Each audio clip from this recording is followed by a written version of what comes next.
Oh dear, Gregorius. Whatever is the matter, Bartholomew? It seems there's a 25% off sale at Barnes & Noble right now for all members. And why are you so upset? Because there are goobers amongst us who still have not purchased Darkness Prevails' new book, Creepy Campfire Stories. But if they did so right now, and if they're Barnes & Noble members, they'd get it for 25% off. That is quite the conundrum, dear Bartholomew. However will they scare the pee-pee out of their friends during their next camping trip? I have no earthly idea, Gregorius.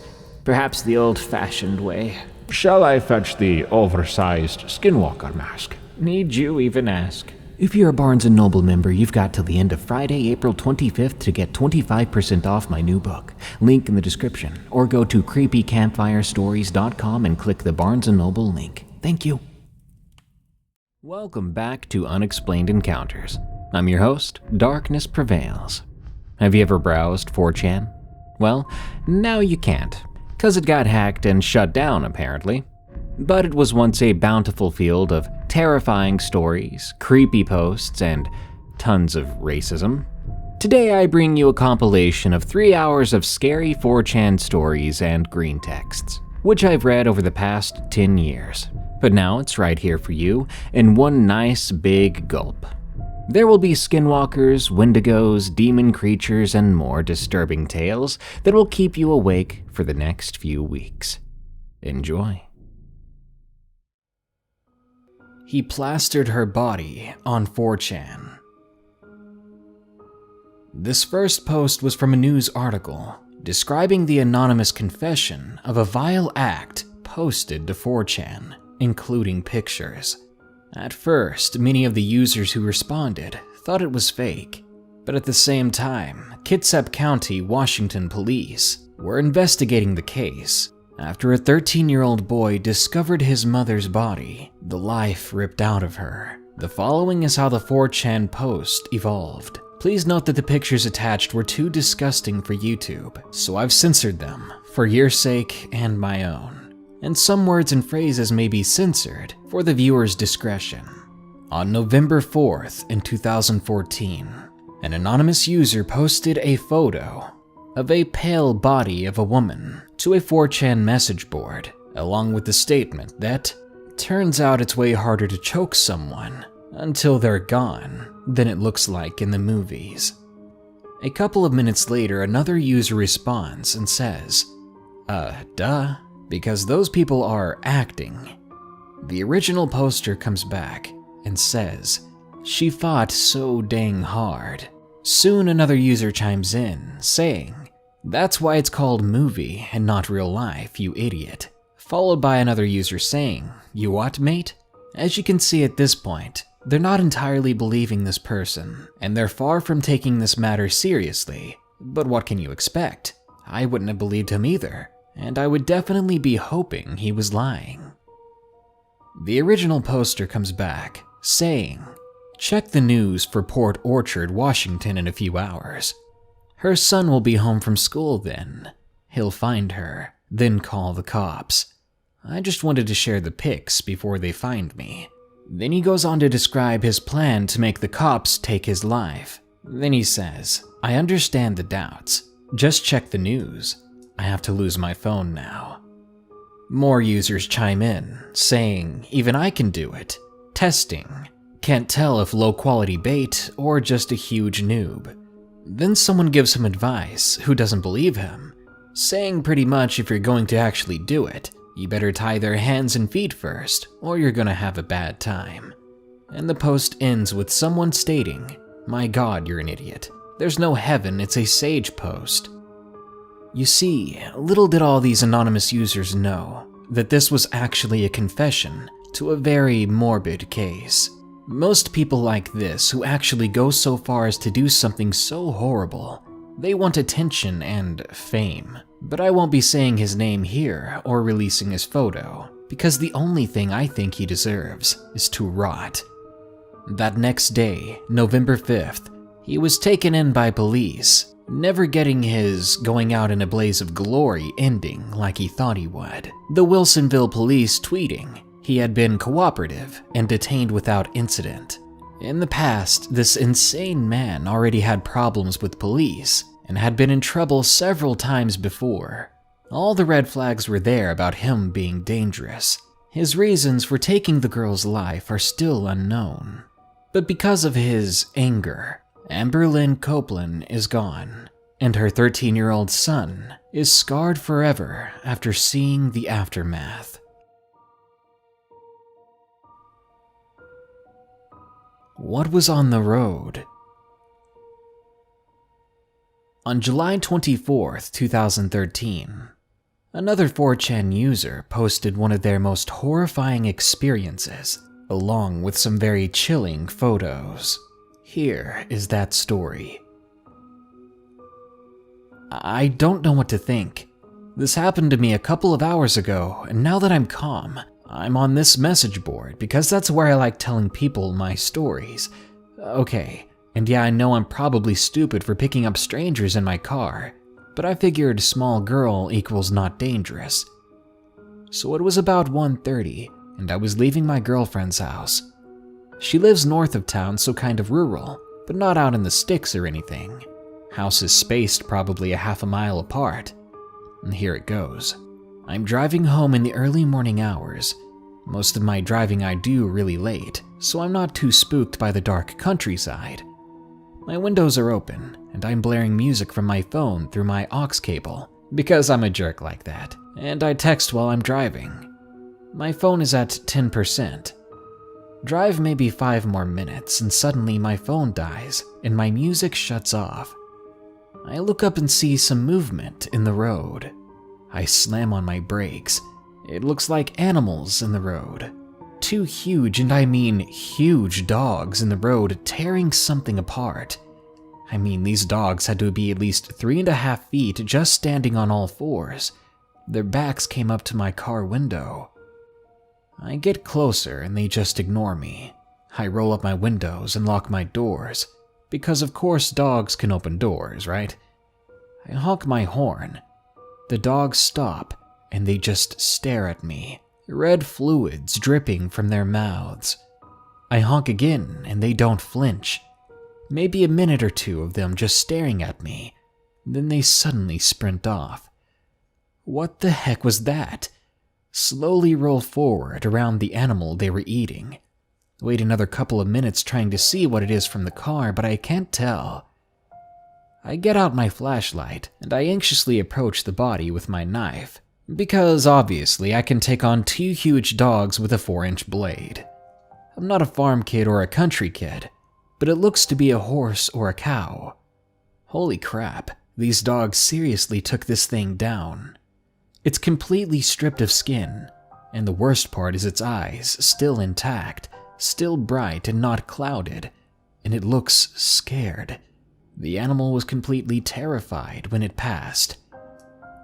I hear noises in the bushes off the side of the road, and I nope it out of there, getting into my car and flooring it. I swear I hear howling, but probably just me being scared. Alright, so naturally I was freaking out so freaking bad, but another 10 minutes roll by, and I'm thinking that was actually pretty cool. This is a sweet story to tell. I was driving my music back up, and I charged my phone in the car adapter. My phone shuts off while charging, so the music stops again. There is a 4-way stop up ahead. I slow down but make a rolling stop. As I start to accelerate, I see a person walking on the left side of the road. A young girl, maybe 14 or 15 years old, about 4'11". Immediately, I'm terrified. You know, for me, it's the things that are not inherently scary that are the things to fear. When my friends and I are out in the woods at night, I conjure up images of women in white dresses, little kids running around in the dark. That's what's truly scary. Something that is just out of place. A young girl alone on a country road at almost 2 in the morning is pretty darn out of place. But then I think about the dogs, and I hate myself for this, but I thought, I can't leave her alone out here. I roll down my window about 4 inches and say, "Hey, are you okay?" She turns and looks at me and just shakes her head no. Dark brown hair, long down to her elbows. She was wearing kind of baggy clothes, dark gray pants, and a black shirt but no shoes. Hey, it's okay. What's your name? I'm so skeeved out. I'm sweating. The girl walks up to the window and I can see tears running down her face. Hey, do you want to ride somewhere? Did someone hurt you? Ugh, she just shakes her head yes. She walks around to my passenger door, gets in and just keeps crying. She's just staring straight ahead, not looking at anything. Silence, silence, silence. So, is there anywhere you need to go? To a friend's or a parent's place or something? No response. Should I call the cops? No, she said it so adamantly, then turned and stared right into me. Her voice was really mature sounding and actually kind of cute. As far as looks, she was probably a 7 or 8, if it wasn't for the youngness and the scary circumstances. So we drive another couple of minutes, and I keep asking insane questions. She starts to answer in ways other than moving her head around. Name, Jarvie, I believe. I've never heard it before. And she's 16, so I was a bit off. She's crying because she wouldn't say exactly, but someone hurt her arms.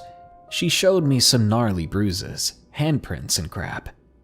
She said she lived down the road, and told me to take her into town. She says she rides horses in competitions. All right, everything's getting pretty chill. I show her some of my sweet tunes. She smiles a bit for the first time in the car ride. Her talking about horses makes me think about earlier, so I decide to ask her what she thinks about the dogs. When I tell her about the dogs, she yelps. I react by slamming on the brakes. We're stopped in the middle of the country, groups of trees on either side, so it's really dark. She is blank white, staring at me. Where did you see them? She's practically yelling. Hey, it's okay. What's the matter? I can't let them get far. What do you mean? I thought. This girl is frantic. She's trying to get out and I grab her arm, forgetting the bruises. Don't freaking touch me, she screamed, and I realized I'd grabbed her. Like I was just trying to help this girl out, and I realized that I shouldn't have reached out to her like that. But when she screamed that at me, she had more anger in her eyes than I've ever seen before. And yeah, she was a small girl, but I was more afraid of her than when I got mugged a year back. She opens the door, gets out, and I notice she has red stains all over her. I thought it was just a design before. She yelps again, stares at me, and sprints off into the trees so fast. I'm in shock, just totally confused and terrified. And then I hear howling. No, this girl is going to get ripped apart, and I'm okay with that. I floor it and get home and lock my doors. I live with my stepbrother, and he isn't there for some reason, so I'm alone. So basically, I'm just sitting here in my living room freaking out about every little noise outside. There was scratching at the door earlier, but it was just my cat. Okay, so now the scratching is back. Not sure what to do, considering my cat is in my lap. The micro USB in my car is screwed, and it only charges if you hold the cord, so it kept falling out. I live in Illinois. I said she said her name was Jarvie, but I don't know how to spell it. Okay, there's growling or rumbling coming from outside, but it's not storming, so I'll take pics or something. My door has bars, so I should be okay, but good God. Okay, there's a dog on my porch. It's just some dog, though. It isn't the same ones, but it's scratching and trying to get inside. It's freaking me out. Sorry, camera phone, I'll try another, but it's just sitting there. It isn't scratching or growling anymore, just patiently waiting. And that's worse for my mental health than it making noise, Jesus. OP, someone asks, what street were you on when Jarvie ran? The original poster replies, it's like a country road or something, but it turns into Makanda. And that's the end of the story, leaving us with 3 very disturbing photos to look at. Who was that girl? What had happened to her? And where did she go? Better yet, were those really just dogs? Night Drive. The following is a green text posted by an anonymous user on July 10th of 2014, telling an allegedly true experience they had. It goes like this. Be me, driving down a back road with my friend at night. Anon, I have to use the bathroom. Can you pull up somewhere? Pull up to a gas station in the middle of nowhere. My friend rushes inside. Stay out in the small lot right next to the station. Start messing around on my phone. I flick my lighter a few times. When I see movement out of the corner of my eye, I snap to attention. I don't see anything but blackness, but my hairs stand up on end. Jesus Christ, friend, I say to myself, take a crap and let's go. Then I look in the rearview mirror and see my friend, finally. Then I look at him closer, and his face doesn't seem right. Something's very wrong. He gets in the car. He's completely silent, and I'm worried. I suddenly get a text, and I basically jump in my seat. It's my friend that just texted me. He's asking if I want anything from the store, meaning whoever's in my car is not my friend. I announce I have to go to the bathroom as well. I get out of the car slowly, and I run inside the store. I run up to my friend who's browsing the gum, and I explain there is someone in our car as I panic. We both drop our stuff and run outside. There's no one in the car, but the door is open. We slide into my car and peel out of the parking lot. I haven't gone back to that place since, and nothing like that has happened again. The Campout. On June 12th of 2014, a user from Australia posted his creepy experience he had while camping out. Be me and decide one night after drinking heavily to gather a few friends and go on a road trip to Sydney from Adelaide for the long weekend. I pack the van and figure it'll be more than a day's trip, so we will have to camp out for a night unless friends want to keep driving through the night. We leave fairly late in the day because we underestimate how lazy and hungover we are. We get on the road at around lunchtime, make good progress, flooring it on the highway. It starts to get quite late into the night, and we've all had a turn driving. My friend starts to feel really uneasy and carsick, so screw it, we'll just pull over and camp for the night. My friend gets increasingly sick throughout the night and starts throwing up constantly into plastic bags in the van, so there's no way I'm sleeping in there. Me and my other mate set up our swags, kinda like a mini tent sleeping bag for one person, out in a rest and revive station set up along the highway, but within eyeshot of the van. It's a beautiful night, full moon and really bright. Swag has a flap so you can open it, so you can see out at the night sky, but with the mesh to protect you from bugs. I decide to leave mine open to talk to my mate and watch the stars. Eventually, I fall asleep, with the flap still open. I wake up in the middle of the night, due to something dropping onto me or hitting my face. It feels warm but smells horrible. I start to absolutely freak out, but I'm frozen with fear. What's going on? My eyes slowly adjust and I can see a silhouette of something peering into my swag. I close my eyes and pray for safety.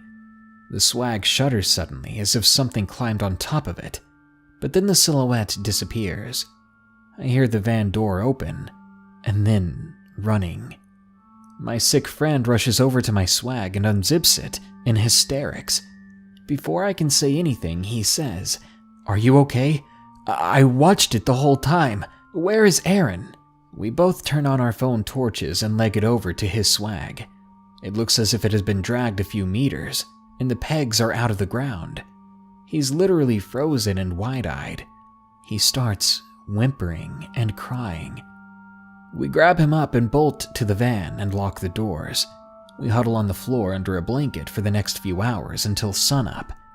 3 grown men cowering in fear. The next morning, we start the van and just drive, leaving all our crap behind. We come to the nearest police station in Horsham. We tell cops our story, and they follow us back to where we set up for the night. Sure enough, Aaron's swag had been moved, a trail from when we first set it up. The top of both of our swags is spattered in something. Looks like spots of dried saliva on the mesh, and it smells terrible, like decaying meat. We pack up our crap and leave, back towards Adelaide. We have no idea what happened that night. Cops think it may have been some sort of animal. Mark is adamant that whatever he saw outside the van was stooped over and moved erratically. I'm never camping out during the night again. Screw this country so hard. Charlie Nunan. The following story tells of an amateur folklorist who went missing, along with the final photo he took. Charlie Nunan was an amateur folklorist who traveled throughout the South and Southwestern United States during the early years of the 20th century, collecting tall tales and stories of the supernatural. According to his wife, Ellie, Charlie was told a story one day by an Oklahoman farmer about a strange woman who lived alone on an isolated property in the Panhandle. This farmer claimed the woman was not a woman at all, but something else, something that hid its true nature beneath a headscarf and was never seen without a large dog by its side. Nunan was apparently intrigued enough to try searching for the woman during one of his research road trips, but he was never seen again. Ellie Nunan was later contacted by a Tulsa pawnbroker who remembered reading about her husband's disappearance in the papers after finding his name engraved on a camera sold to him by an itinerant. The pawnbroker returned the camera, and Mrs. Nunan had the film inside developed in the hopes of finding a clue as to his whereabouts. This was the only photo on the roll. Unfortunately, neither the location of the property nor the name of the farmer who told him the story had been recorded in Nunan's notes. The figure. The following story was posted by a biologist on December 27th of 2012 and features a very intriguing and disturbing figure.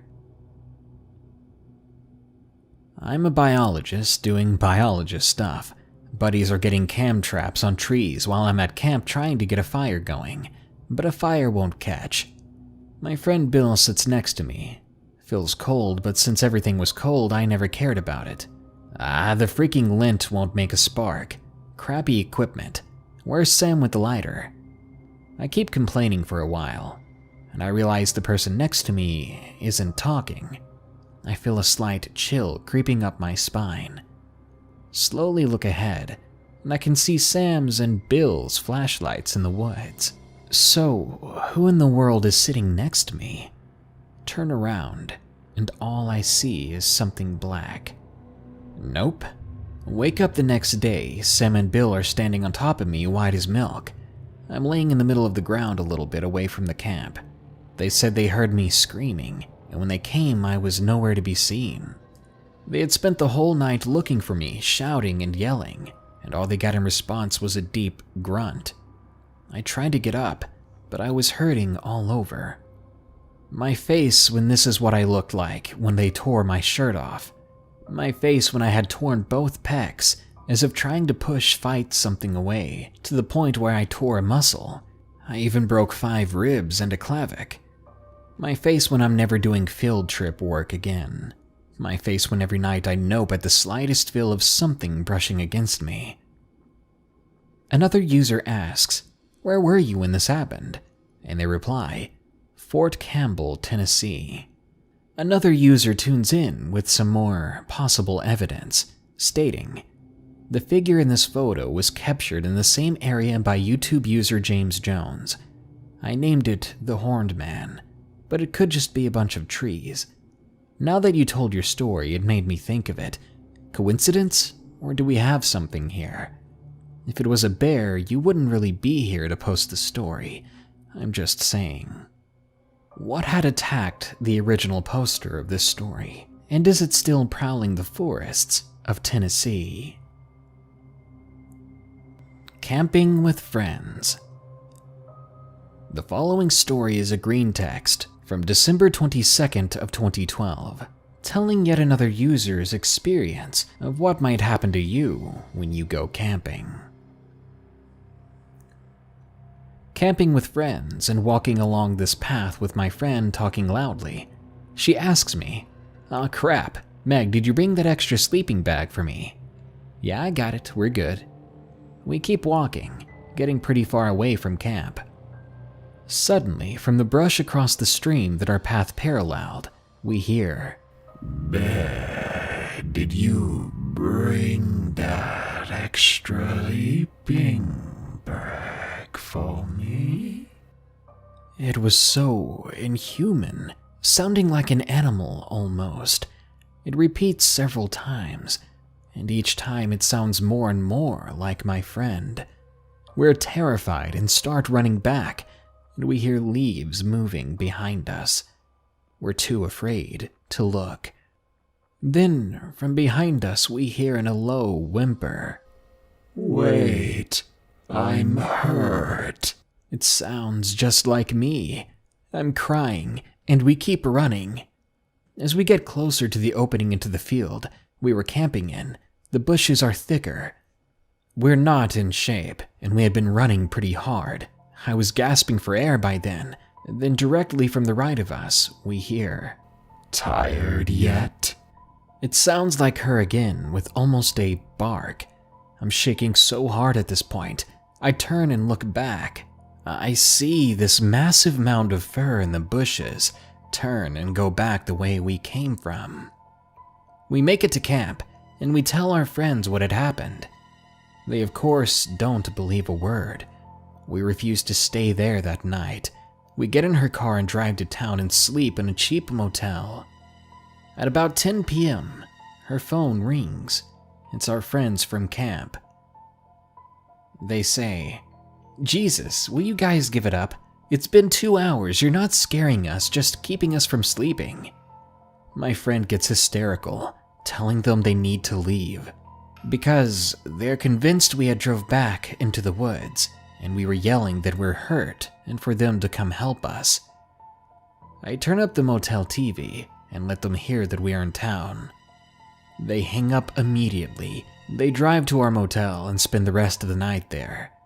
The next day, we go back, get our stuff, and never go camping again. The family friends. The following post is a story about the user's parents and how their outdoor lifestyle ended up causing them their most horrifying experience. This was posted on April 9th in 2013. So my parents used to be big outdoor buffs. My father is an ex-champion hobby boat racer, and my mom was an Alabama-raised country girl, so they always wanted to camp and go sailing and fishing and crap like that when I was little. They went on a trip with some friends of theirs when I was 10, and since then they refused to go camping anymore. Ever. My dad told me the story sometime after I turned 18. It still makes me wonder, considering the following. My parents moved a lot, and only had one set of friends they really kept in touch with at all times. Danny and Lisa. Danny and Lisa weren't outdoor nuts like my parents were, but they were friends and it's fun to camp with your friends, right? So they all planned like a 5-day trip to a lake south of where we lived, with a creek that was on Danny's father's property, so they could camp on the property and fish all they wanted, then go to the lake with ease. They all left, and everything from here on out is from my father's account. He told me this once, and only once, and got drunk after he told me, which is extremely uncharacteristic of my father. The first 2 days were normal, just camping, drinking, sharing stories while fishing and boating and water skiing. It was just young adults, parents having fun. The second night, all night, everyone kept hearing weird yelps and barks, like 2 dogs were fighting, but were both just hurt and yelping the whole time. They figured it was just coyotes and went to bed. The next day they continued their adventures, but that night they kept hearing those noises again. This time they were extremely close to the camp, so my father and Danny went out to go see if they could scare them off, while my mom and Lisa stayed behind, scared out of their minds, hiding in a tent, probably reading the Bible or something. Anyway, my father and Danny went out to look for these fighting coyotes, following the sound. My dad had a shotgun, and Danny a machete. They were hoping to scare the coyotes, or whatever was there, with a gunshot. They got to a clearing and could hear the noise extremely loud, but it seemed to be from multiple directions, as if the sounds were distant from each other. Now, my dad is a bit of a kook, swears he saw Bigfoot at 14, but this is much more different. He just told Danny to get back. No questions, no explanations, just, "Danny, we need to go back." So they did, but the sounds didn't fade away this time. Danny nervously asked my dad what was going on, but my dad wouldn't tell him. He just kept shushing him. Danny is a bit of a goofball, hence why I always liked my Uncle Danny. So he thought my dad was getting him back for a prank or something. He kept nudging my dad and trying to get him to say, "Gotcha," but my dad never untensed. Finally, they got close to the creek, a ways up from the camp, and my dad told Danny to run, fast. Then my dad took off, no remorse. Danny apparently followed, but tripped and called for my dad. But my dad, who begins to tear up at this part of the story, refused to go back for him, even though Danny started calling for help. Danny was yelling that his leg was broken, it hurt, but my dad just kept going. Then my mom, dad, and Lisa all say they heard what sounded like a really, really loud cougar growl. Imagine 2 lionesses going at it, amplified by 70 Marshall full stacks. That's how loud they say it was. It made my dad's ears ring. After that, Danny stopped screaming for help. My dad got back to camp, and the ladies asked what the heck was going on, but my dad just said something was out there. My mom, being the practical woman she is, says, "Well, no crap, but what was it?" My dad would not answer. Lisa is freaking out, asking where Danny is, but my dad just keeps saying he'll be here in a second. A few hours pass, and the ladies are extremely worried about Danny, while my dad apparently would cringe when they said something. Finally, from the opposite side my dad arrived from came Danny, walking just fine up to the camp, wordlessly. My dad cocked his rifle, but waved it away as survival readiness, something my mom says she won't forget, because that's what tipped her off that something was wrong. Danny first walked up and nudges his way next to my mother, but after the weird looks and a death glare from my father, moved closer to Lisa, who had been nagging him for about 10 minutes. But he would either grunt yes or no, or would just stare into the fire. My dad finally asked Danny what happened to his leg, and Danny looked up confused. My dad told him, "I thought you said it was broken." Danny looked at him and replied, "Broken?" Then, as if on cue, started yelling, "Steve, ow, my leg, I think it's broken." The ladies grabbed medkits and first aid and water and were rationalizing it as him going into shock, but upon getting his pants off with much difficulty, he refused to help them, and actually would make it harder for them to remove. There was no obvious break, no bruising, no tenderness. Lisa kept asking him what happened, but he would grunt and wave her hands away from the bruises. My dad said, "He's fine. Let's just go to bed." My mom gave him the "are you kidding me" look, and he gave her the "just do it" look. And so she complied, as he never does that, and they went to their tent. They say they heard Lisa nagging and one-sided arguing with Danny, because he would never reply when she would ask him questions. And so she finally yelled she's going to pee. Danny asked if he could come with her since there were animals out there, and not so many words. She said okay, and they left. My dad woke up at about 10 in the morning and started making breakfast. Danny and Lisa were gone. My mom asked where they were, but my dad would not reply. After a little while, they both came back rather unceremoniously and without a word. They weren't holding hands or in each other's arms or anything of the sort, like they always were. They were kind of just awkwardly standing next to each other. They refused the food, and Danny would randomly yell, "My leg," and Lisa kept complaining of feeling ill. My mom suggested they go home and call off the trip on account of Danny's leg, who had not been limping at all at this point. And the two nodded. My father just kind of watched. They all agreed, so Danny and Lisa got in my parents' car, not theirs, and just waited. They didn't pack up their tents, food, coolers, bags, anything. My mom came over and asked if they were going to grab their things, and they just shook their heads. My dad asked, "Why don't you take your car?" And they both said, "Broken," just like Danny had last night, in a creepy way that sounded practiced. My dad sighed and they packed up the car, then drove off. Danny and Lisa stayed quiet the whole way, except for random mumblings to each other, completely indecipherable. My parents took them home and came and got me, and we could all tell something was wrong besides coming back days early. They said Danny got hurt, so they had to come home. This part is from me now, after they all came home. At one point in the future, I asked if we could go see them, but my dad replied no a little too quickly, so I thought he was just mad at me, and I left to go play some PlayStation. I remember missing them and thinking that he was just mean. So I snuck back upstairs and listened from the stairwell, and I overheard my parents and grandparents talking about how something wasn't right. It was like those stories, yada yada yada. I assumed they were talking about something random, and got bored and went to go play more PlayStation.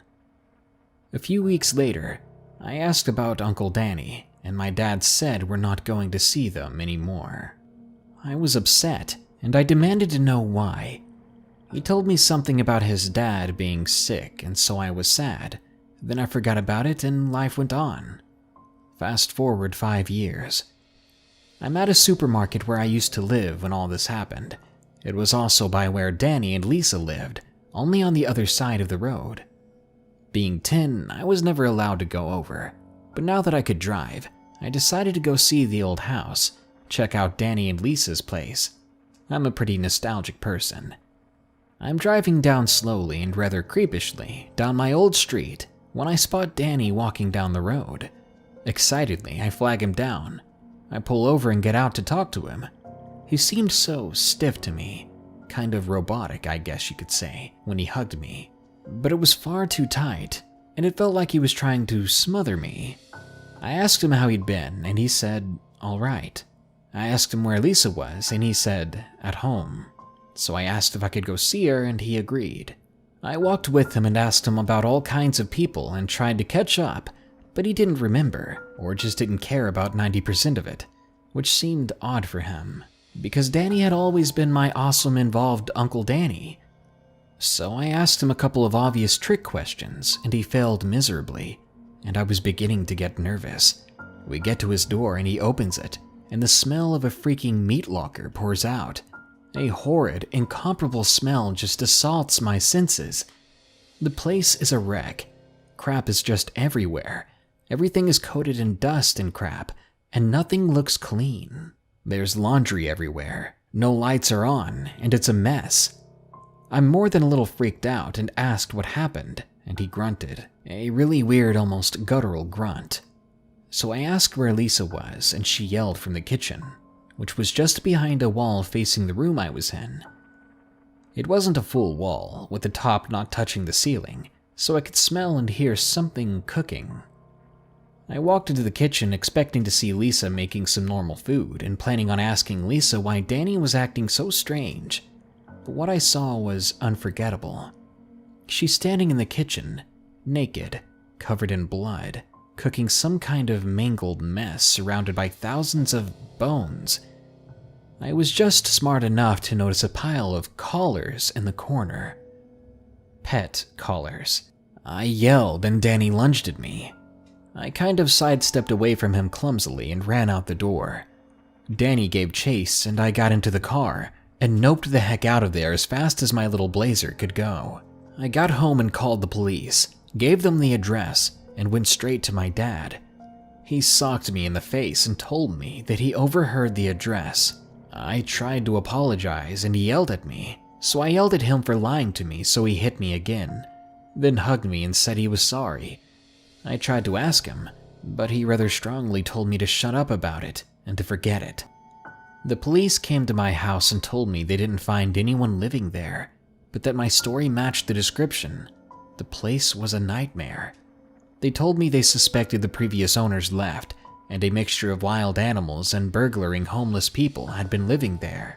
My dad, being the ridiculous genius he is, asked why the house hadn't been foreclosed or bill payments hadn't been an issue. The cops stammered and said they'd look into it. Apparently, Danny's father had still been paying for it all, as per some agreement when they got married. I still haven't seen them since, and my dad only once told me the story beforehand. My meeting up with them was pure coincidence and only made the story worse. A couple of years after it all happened, my dad told me this story, got drunk, and in his drunken stupor that night told me he knew what would happen to Danny. He knew what they were. But in the end, better him than my dad. Not some creepypasta. On November 8th of 2011, a user posted this story with the picture of an old trailer, along with what happened in Shannondale, West Virginia.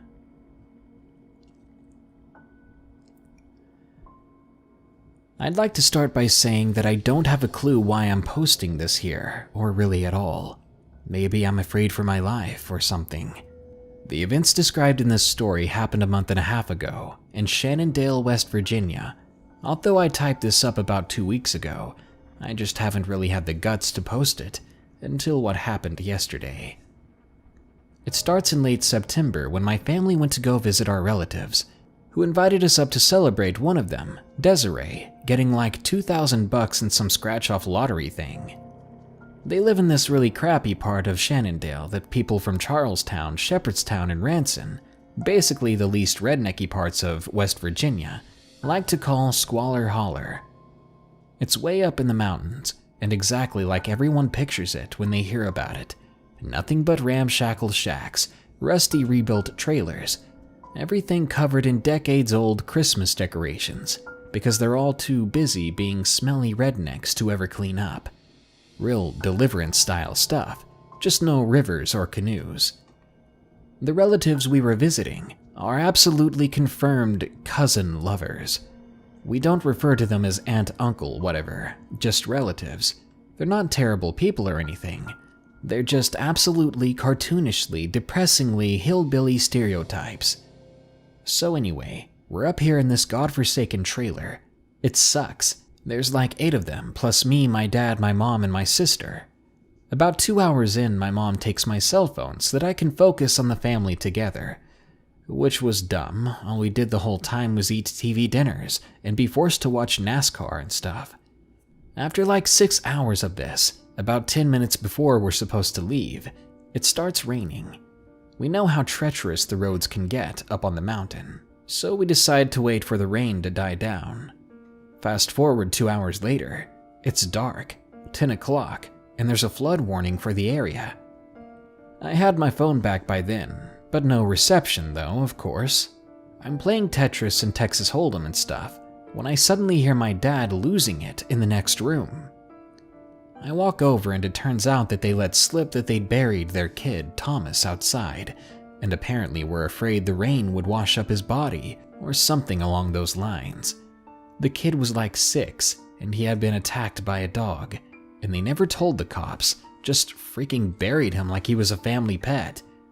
My dad is flipping his lid, and rightfully so, because you know, we live in the 21st century, so our relatives all say they'll sort it out in the morning. My parents tell me and my sister to stay in the same room as them during the night, and we do. And no, none of us suspected that they'd done something to Thomas, since they're really peaceful people. They didn't even own any weapons aside from this one old-timey double-barrel shotgun that they had on a mantle. Nevertheless, we were creeped out and intended to tell the cops in the morning once we got to town. So it was like 3 in the morning and I couldn't sleep. The power had gone out for the 5th time, and I'm not able to charge my dead phone. The worst part is I could see Thomas's little grave outside the window, with a little cross on it and everything. I assume the kid couldn't have been buried deep at all, since they were so worried about him washing up out of the grave. So I was just fixated on it, kept being drawn to look out the window, and then I saw the worst thing in my life. Something was creeping through the trees toward the house. I stared at it for a while, but couldn't get a good look at it since it was raining and the brush was so thick. For a few minutes I assumed it was 2 really pale horses, kind of ambling through the woods side by side. But then it walked into the moonlight, and I saw that it was one thing, like a kind of human torso but wider. It finally stepped into full view, and I saw it had something like 6 legs, kind of somewhere between a beetle's legs and a horse's. 2 arms right where someone would normally have them, but they were about half a foot longer than a normal person's. It had a bald head, but the face looked like some sort of bizarre masquerade ball kind of mask. This clenched up furrowed forehead, and a nose that looked sort of like a crow's or a raven's beak. It didn't have eyes either, just like the depressions of where eyes would go. It looked like it had a human mouth underneath its nose. What still strikes me to this day is that it seemed to have junk, if you know what I'm saying, like right at the bottom of its abdomen where a normal man's would be. The thing moved sort of gracefully and made these soft thumping noises when it moved. It must have been 7-8 feet tall, but sounded like it weighed only 150 pounds at most.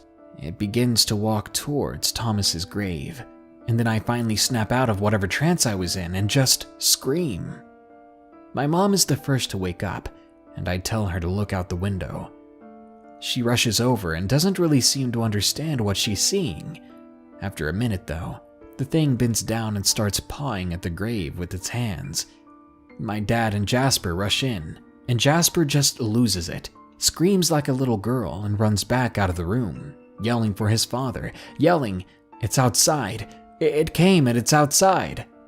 I look back and see the thing is digging furiously at the ground, kicking up huge mounds of dirt. I hear these sounds of feet running around the house. I think they were looking for the shotgun. The thing reaches into the hole and grabs what I assume was Thomas's body by the leg in one hand. It gallops back into the woods, snapping all the branches and stuff, and then that's when we all hear it. A kid crying. The sound of a child sobbing and crying from the direction that the thing took off. We left as soon as the rain let up, at like 5 in the morning. I don't even think we told anyone at the house. We drove straight back to Ranson, only stopping for gas. No one said a word to each other. My family refuses to speak about what happened. I tried to bring it up once, just to make sure it was real. My dad told me to shut up, so I did, and I typed this up about 3 weeks after it happened, but just saved it to a notepad file and left it alone. I never mentioned it to any of my friends or anything, just tried to erase it from my mind by getting absolutely drunk whenever my thoughts lingered too long on it. It mostly worked up until yesterday. See, I work at this gas station in Ranson from 8 p.m. to 3 a.m.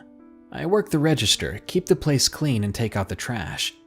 Yesterday, when I was bringing the trash bags over to the back of the building for the dude in the morning to take care of, I heard what appeared to be some junkie screwing around in the dumpster. I yelled at whoever it was a couple of times to get out of here before I called the cops.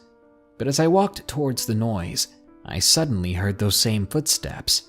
That soft thumping, hooves or feet or whatever the heck they were. I turned right around and went back into the store and hid behind the counter. I look over at the outside security monitor and see some kind of movement from just off screen. Something huge casting a shadow and moving. I catch a glimpse of it. Something like, I don't know, an elbow or something, a pale limb darting out of view. It had to have been the same thing. I waited for it to leave, and after a while, it did.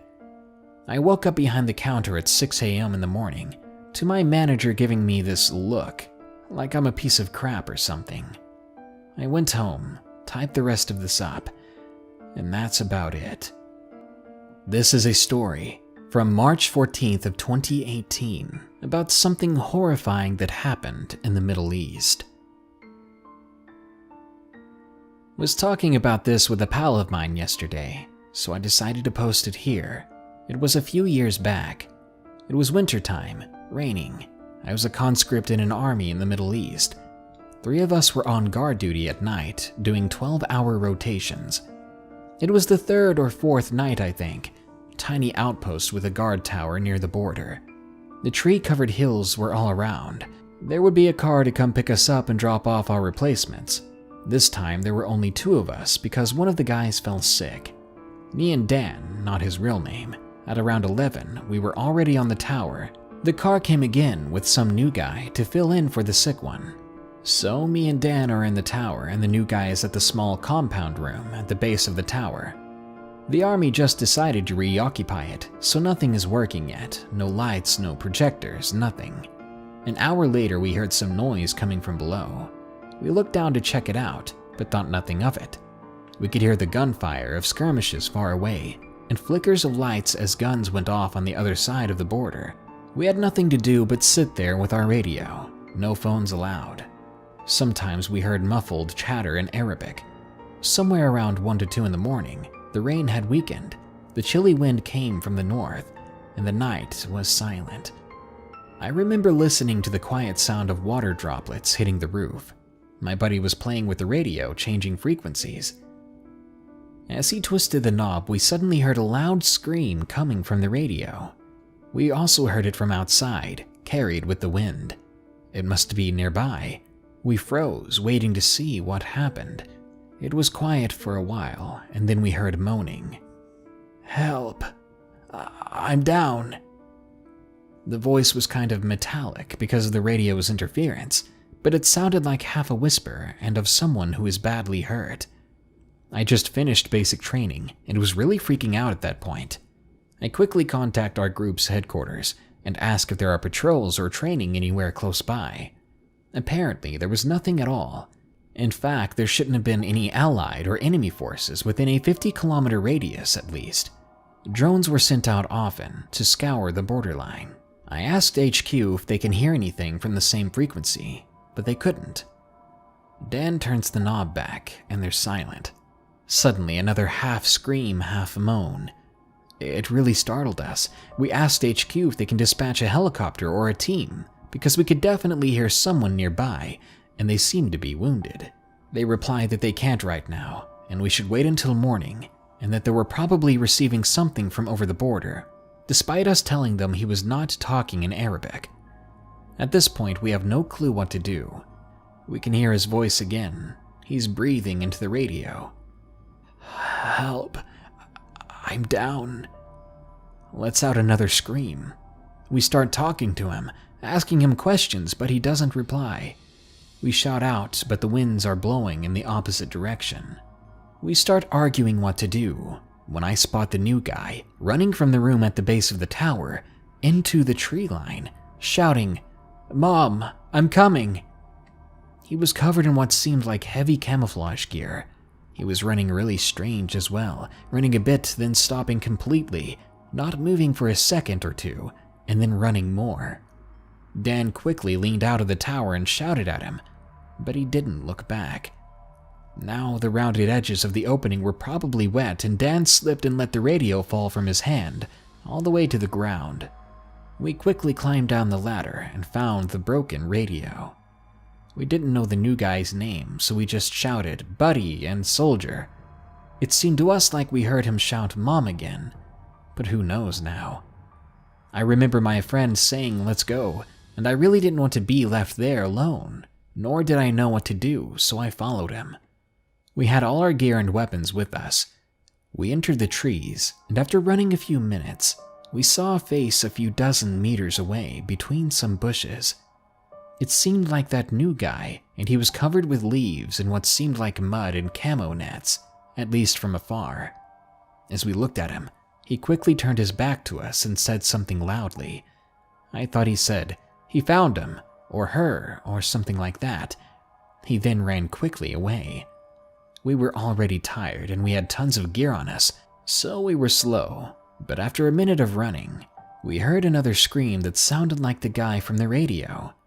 We ran towards it and came out of the trees onto a plateau with an old bombed-out stone house, which we saw and were familiar with because it was visible from the tower.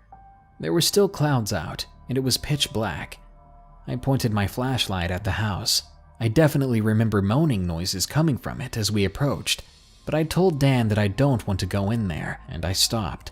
At this point, I swore I saw that new guy's face glued to the half-broken window that was facing us, but something was really off about him. I was pointing my flashlight at the window, and his face seemed to be surrounded by leaves, or some big mass with leaves, and what looked like camo on his head. I don't know what else, but his face was motionless, blank, unmoving, like it was being displayed or something. After Dan walked into the house is the moment I blacked out, because the next thing I remember was me in a medical truck strapped to a stretcher, covered in blood that wasn't my own. I was questioned several times and spent some time in a mental hospital because they thought I was insane. I read in the news that the army released a statement that enemy combatants attacked and the new guy didn't survive. They were at the base of the tower, saw us, then ran off, and we followed them, and Dan was killed by them while I was badly injured and suffering from PTSD. I later found out from guys who came in the morning that the new guy was literally cut up, and his parts were scattered all over the room. They only found Dan's hands, but I don't know where. The army didn't explain any of it really. I talked to some journalists and even the parents of Dan and the new guy, but I just told them I didn't remember anything. Some mid-tier officers were let go because apparently us being there was against regulations. I don't know. Maybe all these memories really are just hallucinations as a result of PTSD, but they make for an interesting and creepy story nonetheless. The cornfield. I'm surprised there aren't more stories about cornfields. There's this one. Gillespie Cornfield outside of Perry. Every Halloween I go on a long ride with friends from high school to Gillespie Field. There was a path through the corn wide enough for perhaps a tractor that led to a large circle. Not quite like a crop circle, but it sure gave off that sort of vibe. It was Halloween 2010. I was 17. Lots of marine friends and hunting friends this year. Friends of friends this year. A big freaking party. We eventually had to start pulling the cars out of the circle, because it was getting to be too crowded with 6 cars worth of people. It was starting to be around 2 in the morning. People were drifting out. About 20 people were left in all. "Hey, Nan, come get some of this beer."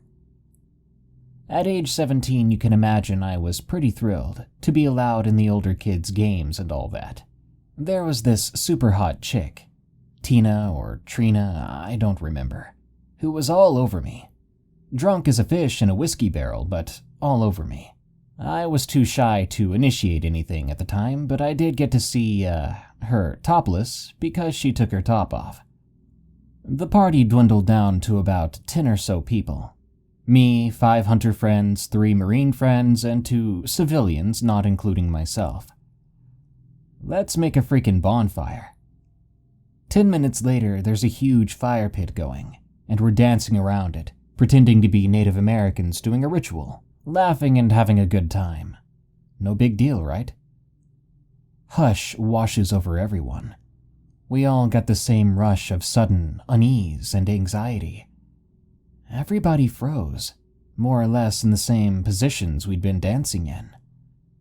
It was goofy as crap, but nobody dared to make a sound.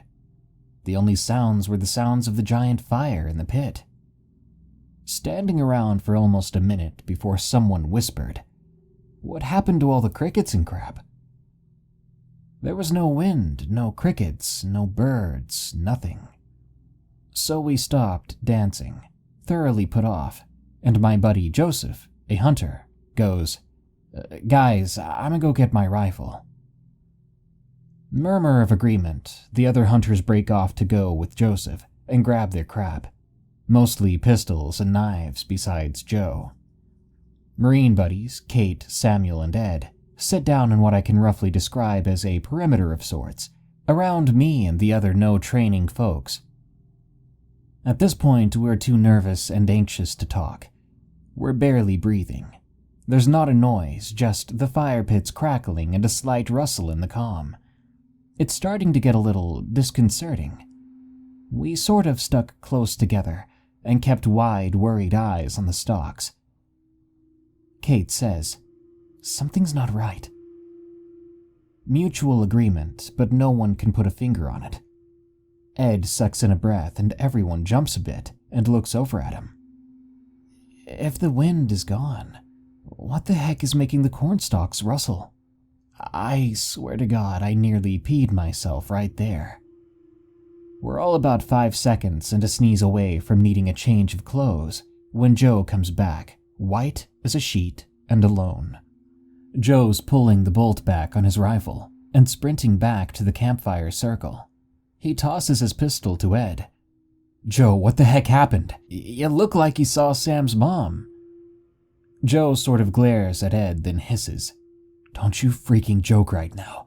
There's something in the corn." What? "There's something in the corn. I'm not screwing around." Now, see around there we're used to big dogs, large crows, even the occasional oversized cat. So everyone sort of gave Joe this slanty-eyed, "the heck are you talking about?" sort of look, like he's trying to freak everyone out. We keep trying to tell him to tell us where the others are. What happened to the other 4 he went off with? Says they stayed at the cars to protect them. Rustling in the corn, Joe immediately wheels and takes a shot. Right next to my ear. Joe, you jerk. Immediately, feelings of fear and anxiety intensify. Some sort of low whimpering noise is coming out of the corn now. Joe is gibbering like a freaking drunk, muttering incoherently. I'm about to take the rifle from him when I notice that he's got some sort of black slime smeared on his pant leg. Then, once again, I nearly crap myself, because what crawled out of the corn was not a dog, not in the strictest sense, I guess.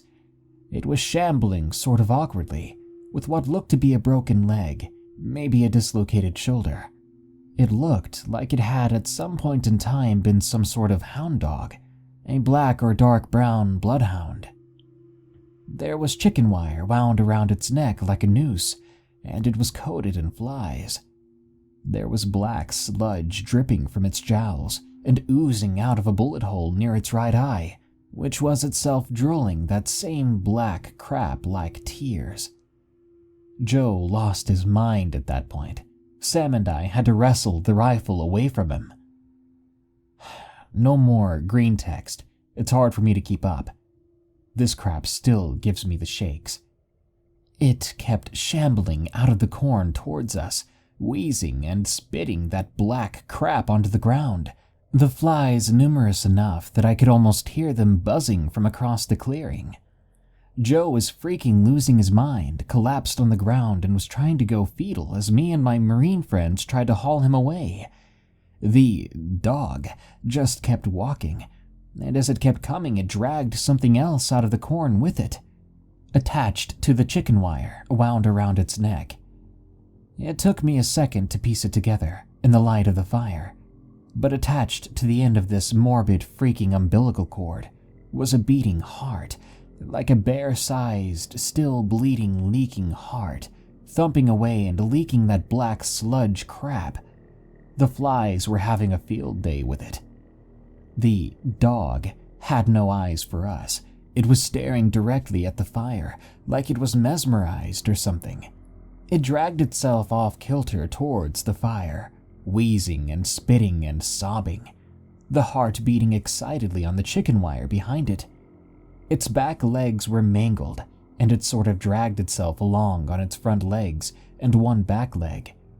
The freaking weird thing is, as it got closer to us, I swear to God, I thought I could hear some sort of words every time the dog wheezed and whimpered and cried. I didn't stick around to listen. Nobody else did. We grabbed Joe and freaking beat feet back to where the path to the cars was, making a wide berth around the dog and its cargo. Before I left, I had to watch. I'm pretty sure the others had the same feeling, because they weren't very far ahead of me when the show was over. I stopped and watched as it dragged itself, heaving and coughing closer to the fire. The flies didn't even veer away when it stuck its head in the flames. It burned like someone had tossed a tire in there. It stunk something fierce. I just had to watch, because the dog didn't stop moving when it had been engulfed by the pit. The chicken wire kept moving, dragging the heart into the flames after the dog, until they were both gone. And the only way anyone could have known it was there was the trail of black sludge on the ground and the smell of burning rubber. We were halfway home when I finally looked over at Joe. There was something that had been bothering me since the thing had gotten close enough to us for me to really hear it.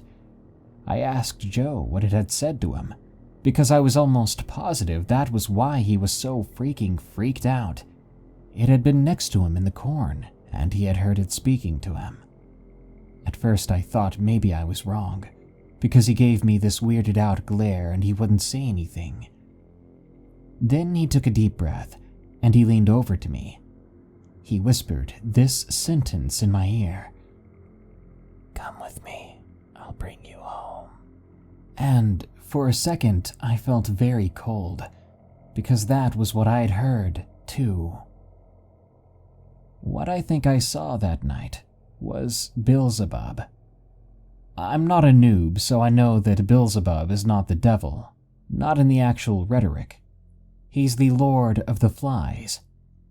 I don't know why he appeared to us that night, what he wanted, or what brought him there. I don't even know if what we saw really was a demon. Maybe it was just something in the corn. There's lots of stuff in the corn nobody really wants to talk about. At any rate, I moved out of Iowa, so I don't have to worry about the corn or what I saw. I should probably try to reconnect with my friends, but I'm afraid. I'm afraid that I'll find out that Joe died in a fire, or slit his own wrists. Sometimes I have nightmares about it, and I think maybe Joe does too, which is why I'm afraid I'll find he lit himself on fire. I keep a matchbook under my pillow, because sometimes I kind of want to do it, just to see what it'd be like. The elephants. Scary story, urban legend thread. Here's one that happened to me a few months back. I want to stress that you can literally Google this incident if you want proof, although the articles I've been reading have been highly sanitized, which is part of the reason I'm posting this. I'm South African, going on a trip to Botswana. My sister is marrying a guy who's a game ranger, and I'm going on this trip to spend time with the dude and to get to know him. I'm supposed to be the best man at the wedding, even though we barely know each other. I arrive after a really long drive. Spend the first day drinking and driving dirt bikes around, generally having a great time. The next day, sister's fiancé suggests we go driving around the outskirts of the Okavango Delta in an attempt to see some wildlife. I agree. We go driving around and manage to spot some giraffes, leopards, hippos, and some different birds. It was really fun, but insanely hot. There were no elephants spotted. This comes up later. Eventually, we head back to the place we're staying at each night. We start to cook and drink. My sister's fiancé, let's call him John, gets a call as the sun's going down. I notice how weirded out he is by what he's being told on the phone. He hangs up, but definitely seems freaked out as we eat dinner. I ask what's up, but John just dismisses it. Says it's nothing serious. After dinner, we start drinking more and more. John begins to rant about his boss. That's who was on the phone with him. Says they found some dead elephants, and he wants John to go check it out. John tells him it's too dark to see anything, but he'll go tomorrow. He apologizes to me, tells me he'll be busy working tomorrow. I say it's no problem. John, kinda drunk, feels really bad. He says we're supposed to be bonding, but now he's leaving me in a crappy little chalet with no company. The night goes on. After a few more beers, John tells me that I should come with him tomorrow. I'm reluctant. I don't like the idea of inspecting dead elephants. John insists, says they'll go by helicopter, says it'll be much better than driving in the heat. I agree to go along. The next day, we eat breakfast and head to a small airstrip. The helicopter looks rickety as heck, but I feel like complaining would be rude. There are lots of pre-flight procedures, and we end up taking off just after midday. We fly around for about an hour. We were able to search a huge amount of area really quickly.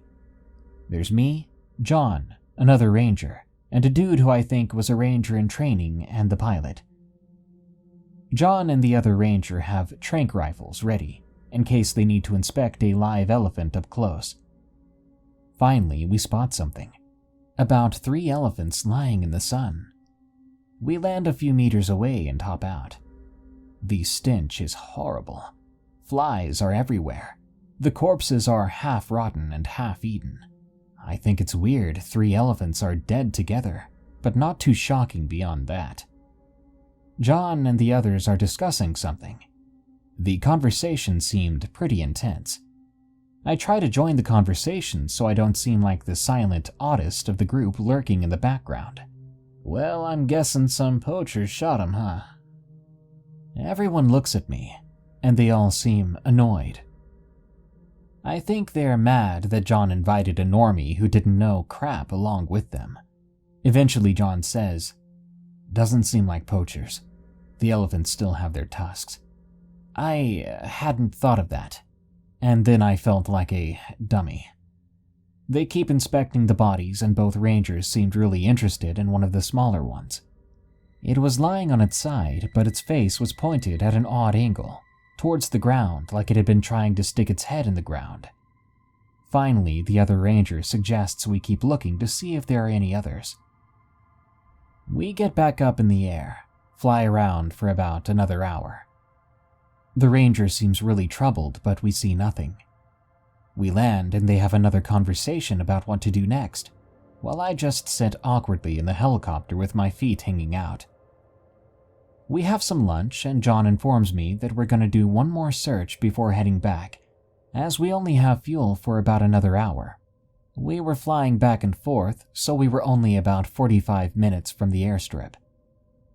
Before we finish eating, I overhear the ranger tell John that the smaller elephant really seemed like it had a broken neck. I blurt out, "How the heck does that happen?" The ranger just glares at me and keeps eating.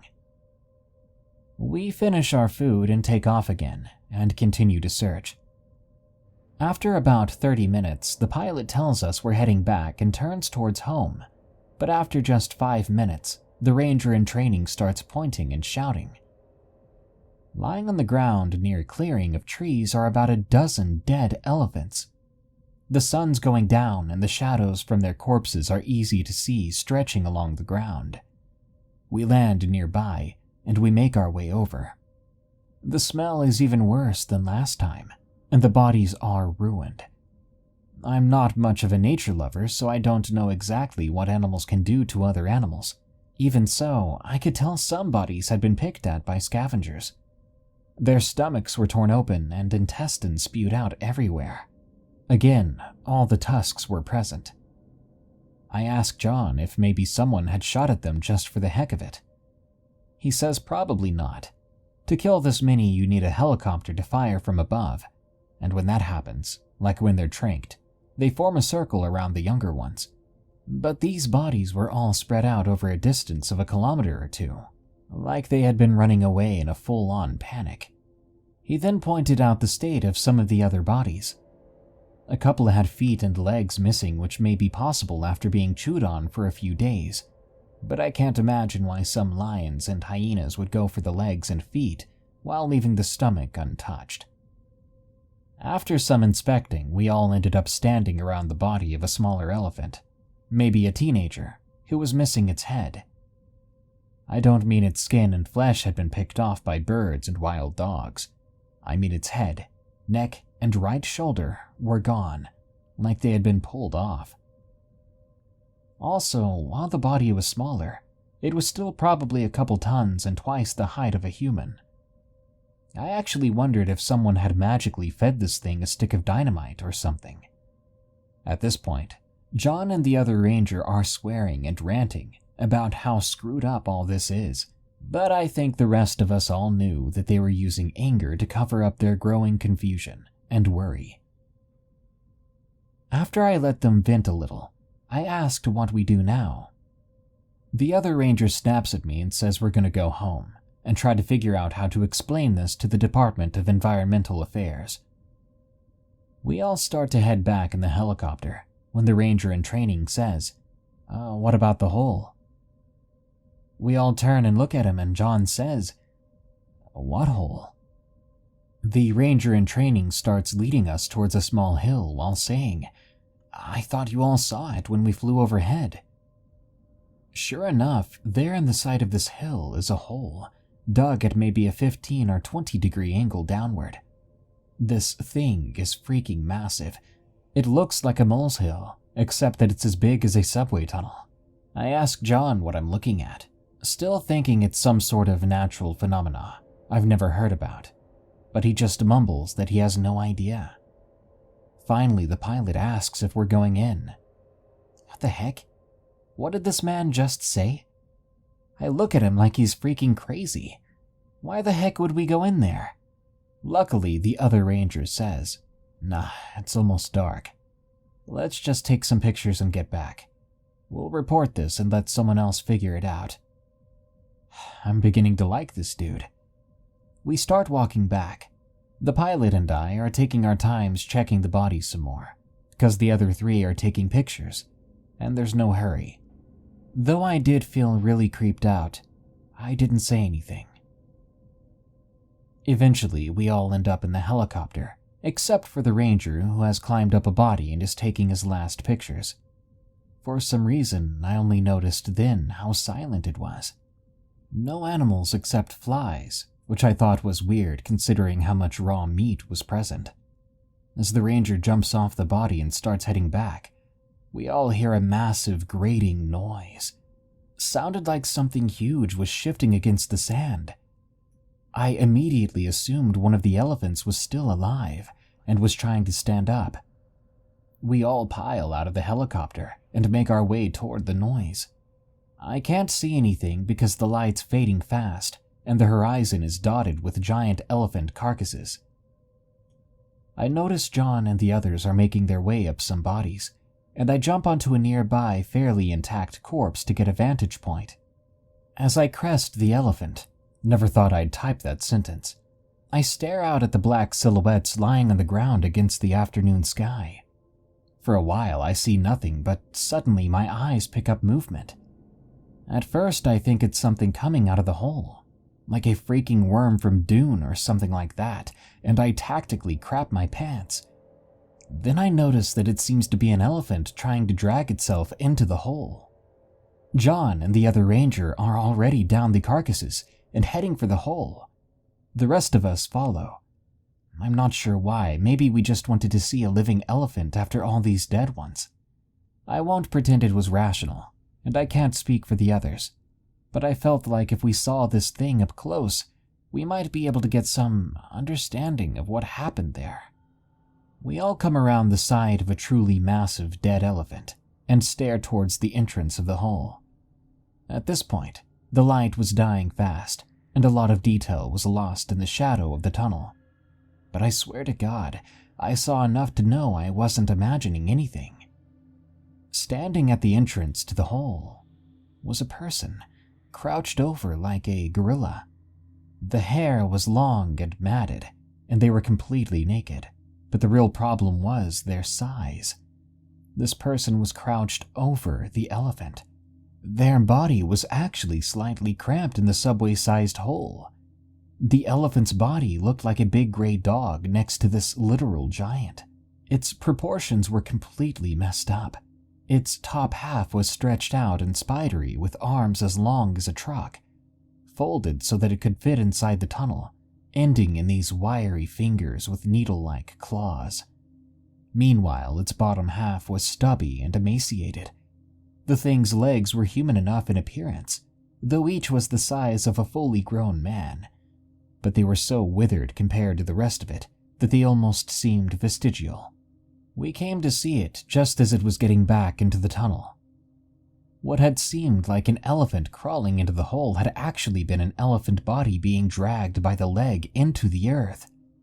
We all stood in abject horror as this thing pulled at the elephant's corpse like a sack of potatoes. We hadn't made a sound, but at some point it turned its head around. Not like it heard something, but rather like it was a wild animal checking its surroundings from time to time. Its eyes immediately snapped towards us. The thing's face was so messed up. The eyes were white and milky, but I could still tell that it saw us. The nose was upturned like a bat, and its mouth hung slightly open as it breathed, revealing massive slab-like teeth, like something you'd see in a hippo's mouth. They were all crooked and some protruded out at odd angles, but they all looked as hard as steel. I could immediately imagine them tearing through the legs and heads of the bodies we had seen so far. The strangest part was the shape of its head. It seemed disfigured and bulbous, like a fetus's skull. It also bent in on one side more than the other. The best way I can describe it is like the lady from the painting on It, except wider and obviously far larger. The skin was veiny, and although its shoulders and back were covered in dirt, it was as white as a sheet, almost to the point of being translucent. The skin around its eyes had enough wrinkles to almost act like eyebrows, which gave it a very surprised, slightly confused look. After a split second of confusion, this thing's face contorts into a look of absolute rage. It lets out this awful freaking roar. Sounds almost like the scream of a deaf person, sort of low and monotone, but it's loud enough that my hands instinctively slam into my ears to try to block out the sound. We all start sprinting towards the helicopter, John shouting something, but my ears are ringing, and it's too muffled to make out. We all climb into the helicopter in complete terror. I strap myself in and look back toward the hole. The giant freaking monster is clawing its way towards us. It's clearly moving as fast as it can, but it's still pretty slow. Its back legs are dragging along limply, and it's only moving by clawing at the ground and elephant corpses. It moves like someone who's paralyzed from the waist down. We all just sit there petrified and stare at it, while the pilot starts the helicopter. I remember watching it grab at one of the larger elephants to try to use it as an anchor to pull itself along. The elephant corpse literally slid towards it. Like a freaking elephant corpse wasn't heavy enough for it to use as a weight. The helicopter starts to lift off, and the thing reaches out for us. It's still a long way off, but it came a heck of a lot closer than I would have thought possible. Its whole body is probably longer than 2 school buses, placed end to end. The ranger fires his tranq gun at it, but I honestly didn't even see if it hit or not, although I'd be amazed if he missed that thing. We don't stay around. The pilot turns the helicopter towards home, and we shoot back faster than I thought possible. I think I heard another dull roar as we flew away, but my ears were still ringing too much to be certain. The rest of the night was a blur. I don't remember much of the conversations after we landed, but I wasn't content with being back at the chalet. I just felt like that thing was still crawling towards us in the night, and would eventually smash through the little wooden chalet I was in. I told John I was leaving right away, and drove for about 6 hours before pulling into a petrol station and falling asleep in my car. When I woke up the next morning, I kept driving until I got home. I got in the shower and just stood there under the water for about an hour. Eventually, I called John and we spoke for a while about everything that happened. Apparently, they had got a massive group together to go search the area, but when they arrived, they only found 8 bodies, and the whole had partially collapsed. Over the next few weeks, John told me about the attempts to track down whatever that thing was, but eventually they gave up, and some of the other rangers started to think that maybe we all just had a few too many beers and had come up with all this crap. Apparently, he had quite a few arguments over what happened that night. Elephant corpses keep showing up near those holes, but no one's willing to go walking into them to see what's inside. After another week or 2, John quit that job, and now he's working as a delivery man. You're probably wondering why you haven't heard about this. Well, you can find some stories about it, but most of them attribute the deaths to some kind of pandemic that spread through the population. You'll also notice that they omit most of the pictures. They'll only show you pictures of the more intact elephants so that you don't wonder how much massive creatures can get pulled limb from limb, and they'll never show you the holes dug in and out of the ground. Here's an article though, in case you're interested. The link to it will be in the description.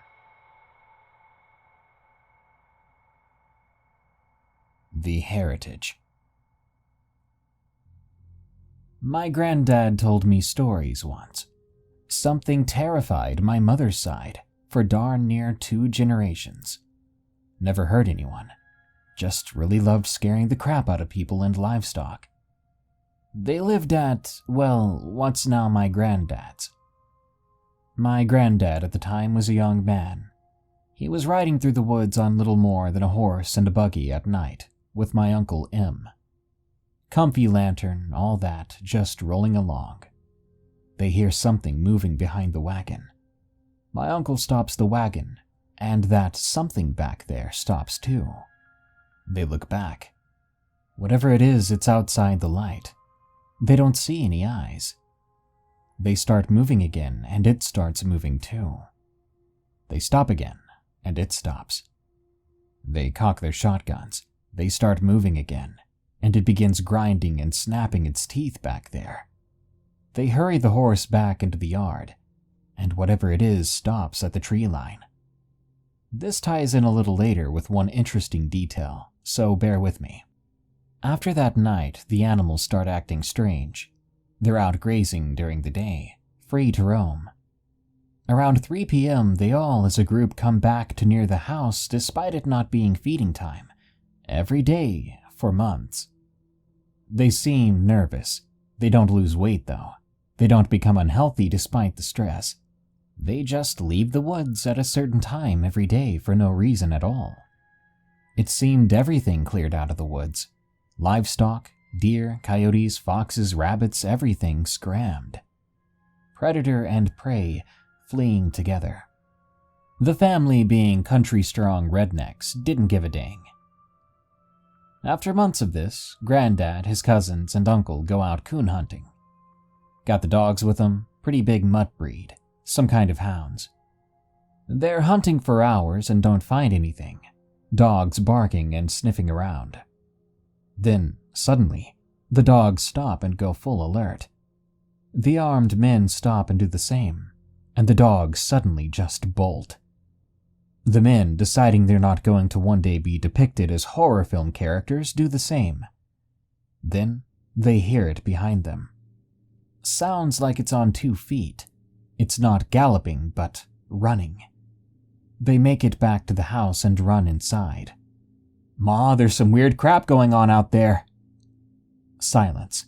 Everybody standing in the living room tense. Something slams onto the front deck, sounded like it jumped off the roof. Then there's a loud scratch down the side wall of the house, from side to side, like someone ran a knife down the boards, which are lapped over each other and not smooth. Everybody was WTFing. The animals in the barn began to go crazy. Now that the family's livelihood was threatened, everyone strapped up and goes outside and begins to creep up to the barn. The mules were so freaked out they break out of their stalls and kick the door down. They flee into the woods. They can hear something moving around in the rafters. Whatever it was, it had the high ground. Everybody aimed and waited. They hear a thud a good 20 feet away. And then, nothing.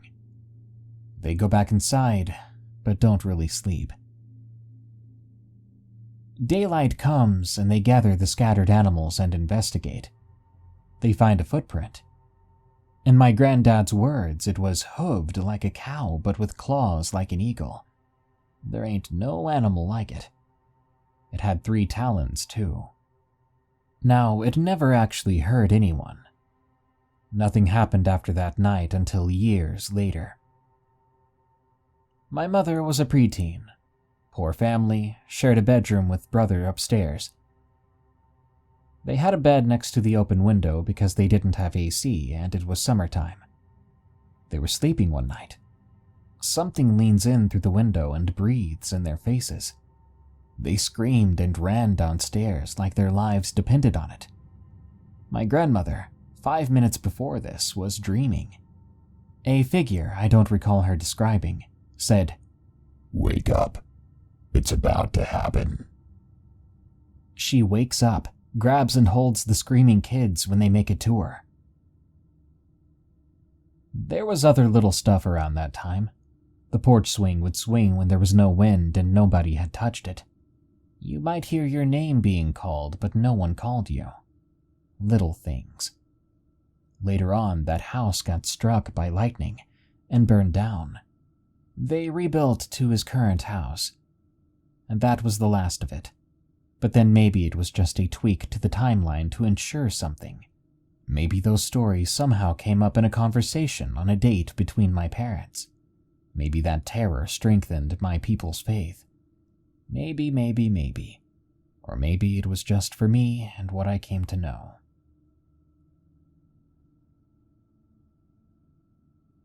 Well, I guess I should go ahead and finally tell my story. It's not very like this forum, to be honest. It's not in a woods. I was no funds at the time. There are no skinwalkers, goatmen, or fleshgates involved, as far as I know anyway. But I feel compelled to finally get around to writing this out, just for the record, and maybe so you guys can get some spoops out of it. Back when I was 17, I lived just outside of Washington, D.C. I enjoyed it well enough for the most part. D.C. is no funds and has a massive homeless problem, but it isn't a complete craphole. I was an autist in school with depression and crap. I got kicked out of my nice Catholic prep school due to crap grades. Instead of sending me to public school over in Virginia, where I lived, my parents decided to send me to a non-traditional school in the city.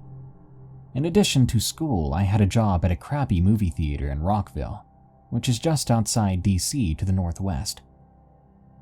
Now, I was 17 at the time but had no driver's license. When I was able to get my learner's permit at 15, I procrastinated due to not wanting to go to the DMV for a whole year. When I finally did get my permit, I did my hours and my driving course and such, but fell into the same trap of not wanting to go to the DMV. So I didn't get my license until I was almost 18. So, because of this, and because my parents rightfully didn't want to drive me into DC every day during rush hour only to then have to go back into Virginia to get to work, I took the metro to school and work every day. If there are any Washingtonians here, then you might understand my route. I started out on the Virginia side of the Potomac River, to the east of the city, at Virginia Square GMU Station. My school was about a block away from the Eastern Market Metro Station, about 3/4 of a mile southeast from the Capitol along Pennsylvania Avenue. My job was a little ways away from the Rockville Metro Station. When my shift ended at around 11:15, I had to book it to the Metro stop most days. Stations close at 12 Sunday through Thursday. And I would take the line down to Metro Center, which as the name suggests is in the central DC area. Then I'd switch to the Orange Line, take the line to East Falls Church in Virginia, from which I would take the bus or a cab home. Sorry for the setup. It is important. So now that all that is established, I can start getting into the story. For a couple months, everything was completely unremarkable. I'd ridden the metro on and off for most of my life, but never this extensively. So I was fine with the whole experience. The only part that ever felt weird to me was coming home at night. During the weekends, even at like 1 a.m., people were on the metro.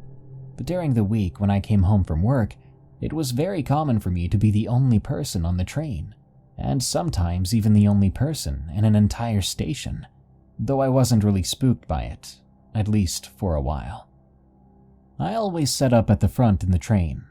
I liked the front. I liked looking out at the front of the train and watching the tracks go by. I'd loved doing this as a kid, and I still did because I was a child even at 17. One night, I was riding the red line back from Rockville to Metro Center. I was the only person in the car, probably in the train. I caught the last train before the system closed. I was looking out the front of the train like usual when I saw something weird. It looked like a white branch, like a birch or something. It was thin, almost spindly. It was pressed up against the wall when I first saw it, as the train's headlights started to hit it. I thought it must have been a length of wire or pipe. But then, it moved. It was really quick, not even like twitchy quick. It just suddenly moved out of the edge of the headlights of the train, and I couldn't see it anymore. I wrote it off in my head as being overworked, as cliché as that is. After all, tending to a popcorn machine on a pretty much empty movie theater is hard work. I pretty much forgot about the incident over the course of the week, due to school and such occupying my mind. And then about a week later, I saw it again, in about the same place on the line. This time it was on the opposite end of the tunnel, and I got to see a little more of the thing before it moved away. It was connected to something bigger, like a leg connected to a body, which is what I immediately conjured up in my mind. As the train's headlights hit it, it moved away with the same agility, but this time, about 10 seconds later, I saw it again, and it did the same thing. And then a few days later, it happened again. This time all I saw was what looked to be a foot, before whatever it was scampered off into the darkness. At this point, I was freaking out. I felt that terrible, deep-seated desire to know more starting to grow. I started to be vigilant for the weird leg any time I was on my way home from work. I would see it more and more often over time. Sometimes I would see a little more than leg. Sometimes I would even see 2 of the legs, but it would always scamper into the darkness as soon as the light from the train hit it. Sometimes I would see it a few times during one ride, sometimes not. I started trying to record whatever it was. I would take a notepad with me and record between which stops I would see it, how much of it I saw, and if I saw it repeatedly. At one point it occurred to me to ask the train operator if he saw anything. So one night, after I got off at East Falls Church, I quickly asked the operator up front if he ever saw anything weird when he drove the trains at night. I tried not to be a spurk about it, but he seemed on edge when I asked him, even though he replied with a simple nah. Things continued like this for a while, and seeing the thing almost became part of my routine of getting home. I wasn't scared of it anymore. Not really, since I was in a fast-moving metal missile, and the thing never seemed to be hostile or anything. Things just continued to go about the same path. Until one night, crap got real. I was riding on the train again, and I was waiting for the leg to show up. But it didn't. I had seen it every day for the past 2 weeks, but there was nothing tonight. I was thinking to myself something along the lines of being sad that the 2-week streak was coming to a close, when I saw them. 2 glints in the darkness. My eyes at this point had gotten so used to spotting things in the dark due to months of spotting this thing in addition to years of playing Twitch shooters, so I saw them there. And I knew they weren't normal, but I still tried to rationalize it, even after months of spotting a leg in the metro tunnels. But then they blinked. It was unmistakable that it was a blink that had occurred. I jumped so hard I nearly pulled a muscle in my leg. I could tell that those eyes I saw were entirely black.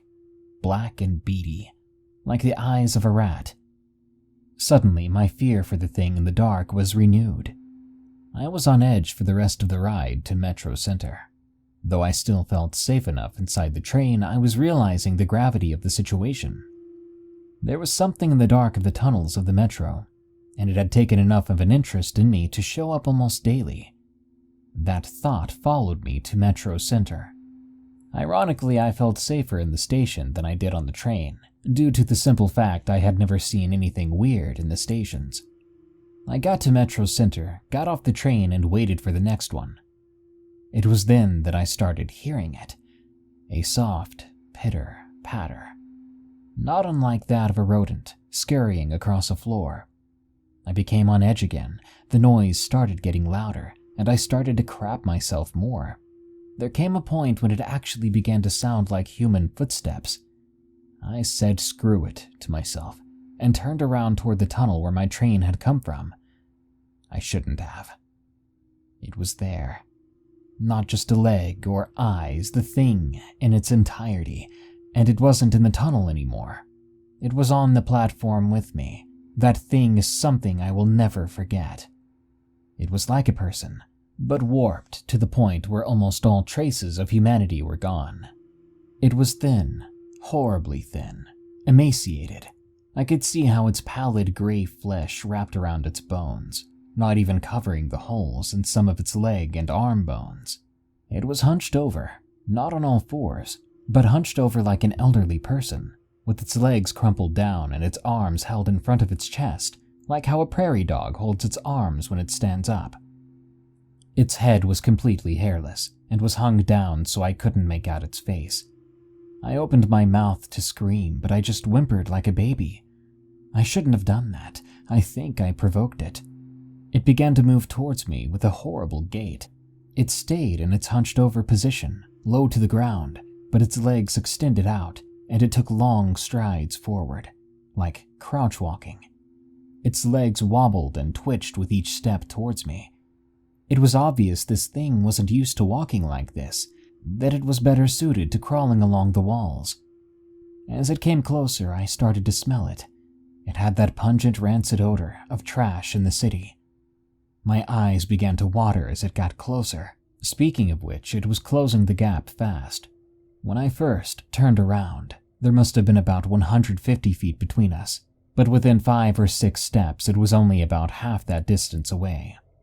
My stupid brain finally kicked in, putting me into survival mode, and I freaking booked it across the platform.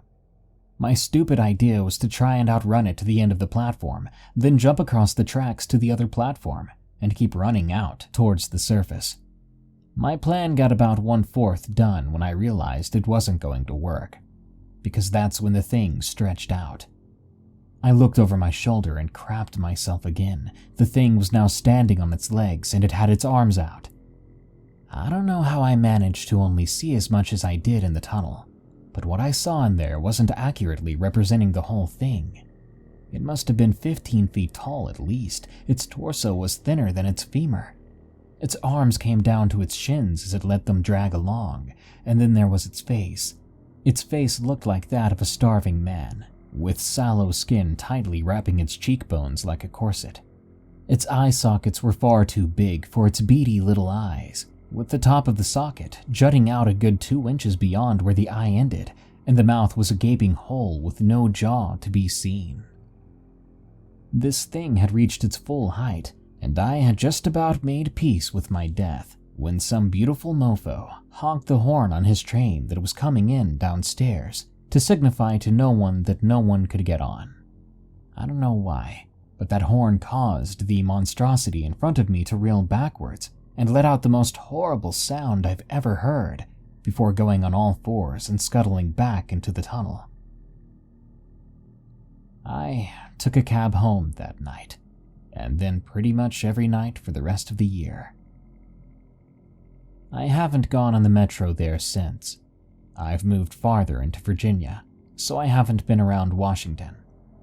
But even if I was back there, I wouldn't take the metro again, if it meant losing $1 billion or whatever. I did some more research. Apparently there are urban myths of something in the tunnels down there. I also found out about a series of abandoned tunnels, just under DuPont Circle, the metro stop nearest to which I commonly saw the thing. And that's pretty much it.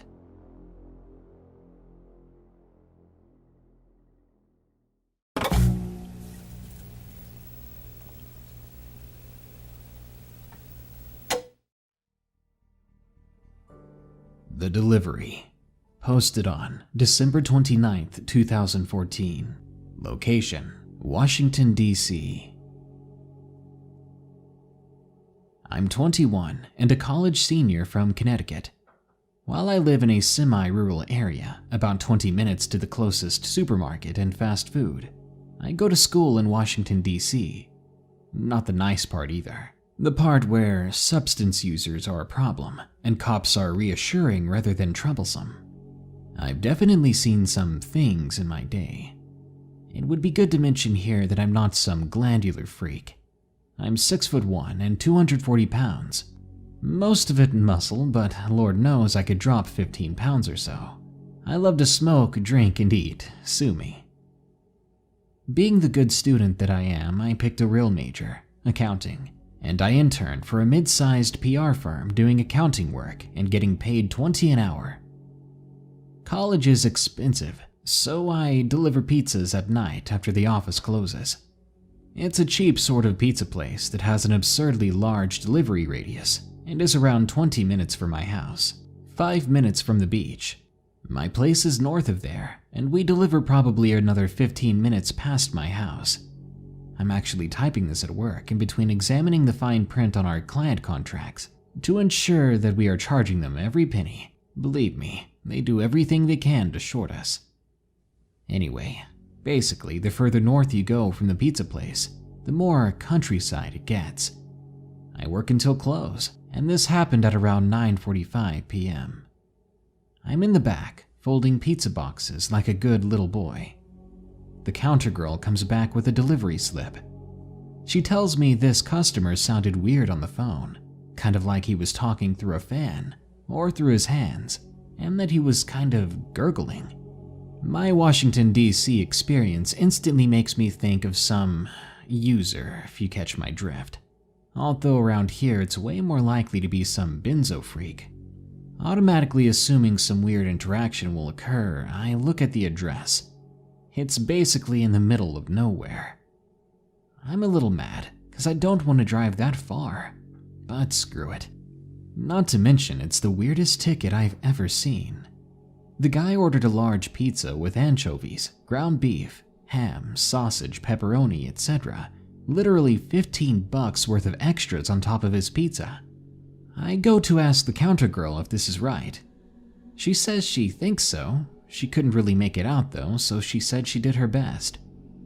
She's about 16 years old, so I cut her some slack. Maybe she was daydreaming while she took the call, so I'll just give them a call back to be sure. I dial the phone, and it rings 5, 10, 20, 30 times, but no one answers. I hang up and call again. This time the phone goes right to, "The number you have dialed does not have a voicemail box that has been set up yet. Goodbye." Okay then. My manager decides to just make the pizza as ordered, and we would proceed from there. I go out to deliver a separate pizza to a hilariously big guy and a couple who invited me in for drinks, but I don't drink or smoke when I'm working. I was hoping by the time I got back that someone else delivered that weird pizza order. Surprise, surprise, no one did, and it was again my turn to pick up an order. Begrudgingly, I take the pizza and get in my car. I enter the address into my phone. It's on a side street adjacent to a park locals call open space, which despite the name, it's actually about 500 acres of straight woods.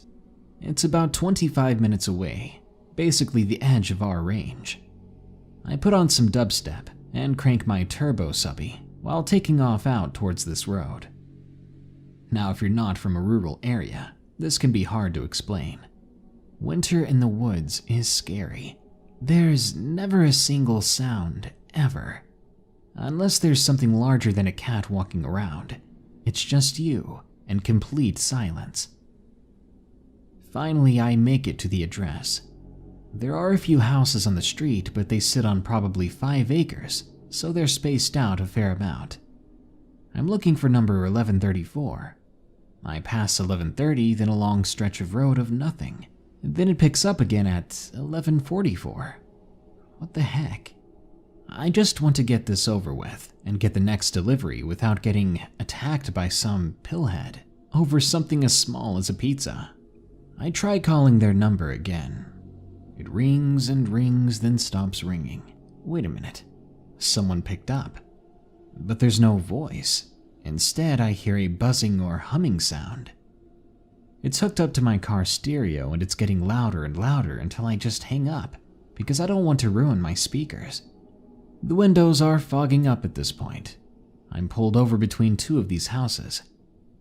Right when I roll the windows down, I am overcome by this odor of decaying trash, like driving through Newark, New Jersey.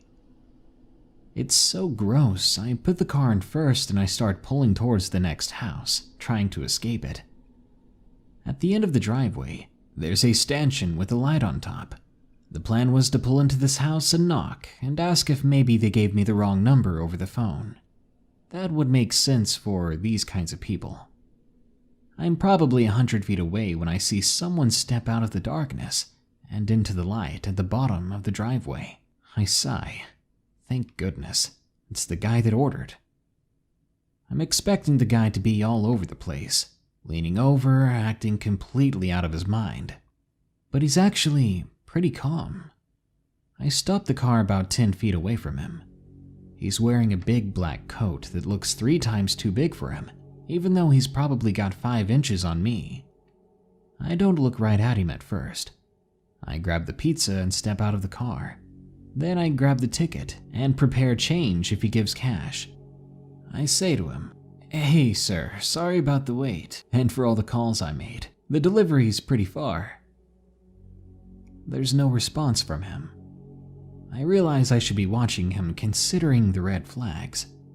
The smell is still extremely pungent, but I know it's not trash day. I get the pizza on the roof of my car and he's standing there under the light on the opposite side.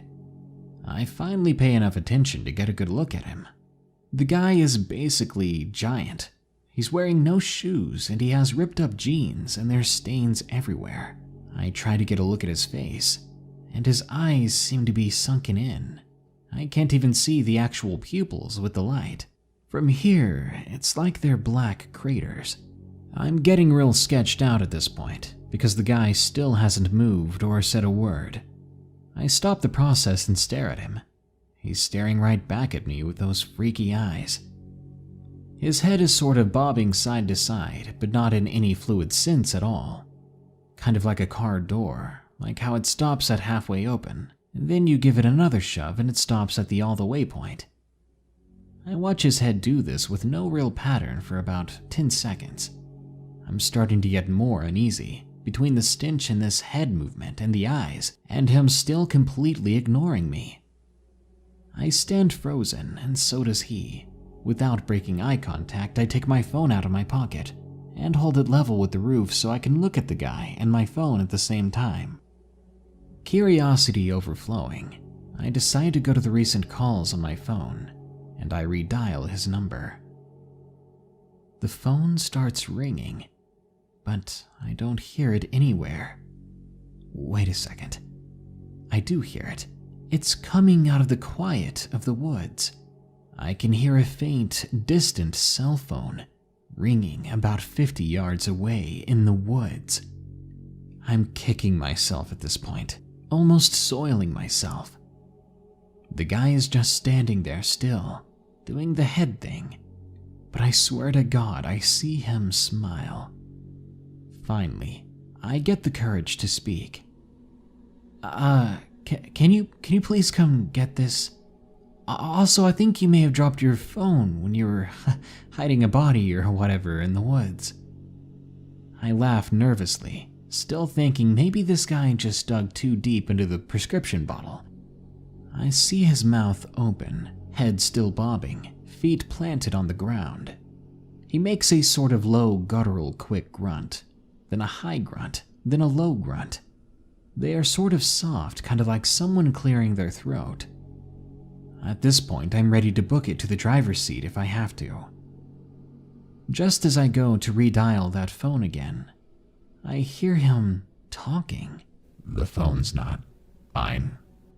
The pause between the phone's not and mine was way too long. Phone's not literally sounded like one word. Mine came off an octave higher.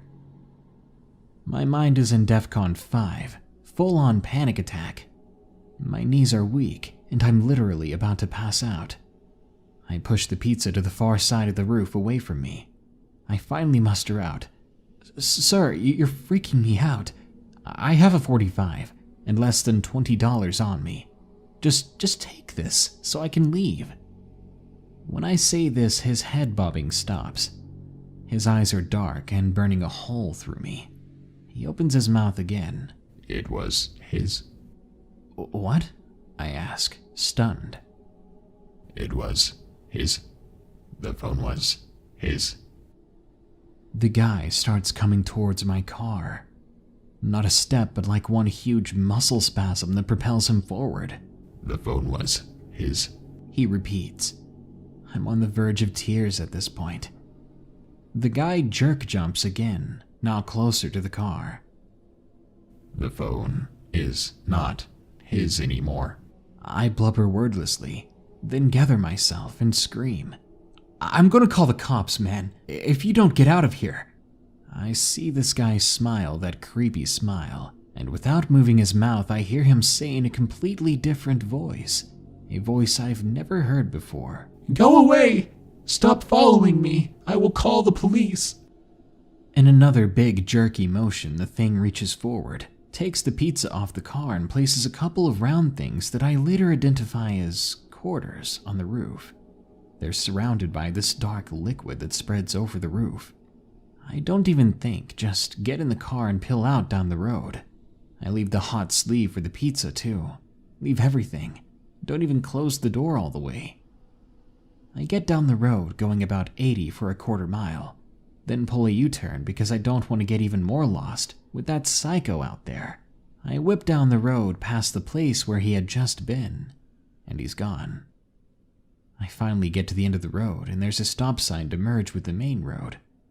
I look right to make sure it's clear, then I look left. That thing's face is 12 inches from my own when I turn. I tactically have a heart attack and peel off down the road. I finally make it back to the pizza place, shaking like crazy. I smoke just to calm down, which I never do when I'm working. I walk in the front door of the pizza place. "Hey, Nunan, that guy at the open space house just called back. You said you forgot some food, but he only ordered the pizza, right? He wants you to come back." I start crying. I look at my phone, which had been thrown through the car when I was driving. There's 14 missed calls from his number. All the voicemails are empty except the last one. All I can hear is ragged breathing and those low grunting sounds. I'm bawling my eyes out in front of this hot counter girl, but I don't care. I sit for 10 minutes trying to calm down. Then I remember the chain she had laid on the roof. I steadily go out to the car and turn on a flashlight. The roof of the car was covered in the most viscous, weird fluid, but it smells like copper. I throw up. In the panel gap between the trunk and the end of my rear window, I find the quarters. They're covered in that same gross maple syrup goop. They're stuck to it. Along with the fluid, I can now see what appears to be soft little chunks of tissue. I go to open my car, and my veins turn to ice. There's a single line of this fluid going from the front quarter panel to the driver's side door. That freaking thing tried to open my door when it was next to me at the stop sign. I go back in, crying harder now. I tell the counter girl to try and call the number again for me. She tries over and over, but the phone goes right to voicemail. The next morning, I give the number to my uncle, who is a police captain a few towns over. He says the number is a burner phone, paid in cash, basically untraceable, and it appeared to be turned off now. I sleep with the lights on these days. The Abandoned. Posted on February 28, 2013. Location, Nevada. I live in the rural north of Nevada. You know, there's gold in them there hills. I'm hanging out with 3 bros drinking at the house. I call up some friends because it's desert party time. We drive out into the middle of nowhere on a dirt road so we can destroy some targets at target practice, then listen to some obnoxiously loud music. 30 miles of driving, completely stark, barren desert. The dirt road ends. It's not a significant location of any kind. There's other people out there already, which was weird. But there are some very attractive looking girls there. Oh lord. We set up tables and chairs and get the bumpinest car stereo going. Everyone is drinking and having a good time. It's pretty cash. But the girls hate us doing target practice. Half a dozen of us decide to work together to find the tallest nearby hill to smoke at. We get to the top and the hill overlooks a valley. And on the opposite side of us, there's this old structure in the distance, maybe half a mile. It looks like an abandoned farmhouse, and you know what that means. It's exploring time. We gather everyone, and this is going to be awesome. It's still very early evening and it's light out. The entourage approaches the farmhouse. It becomes clear that this is really freaking spooky. The girls are getting scared too. They're too afraid to enter the unholy basilica and go through the front door. But Christ, it's a 1940s era 2-story fancy farmhouse, and everything that was in it is still there. But it's absolutely covered, absolutely caked in rat droppings and decades of undisturbed dust. Everything is still there like I said before. The beds, the pillows, the blankets still made up. Chandeliers, books, furniture, pictures, paintings, even an old film reel, projector, and screen. These people were obviously quite wealthy, but in 70 years the property has been pillaged. But none of this crap had been stolen?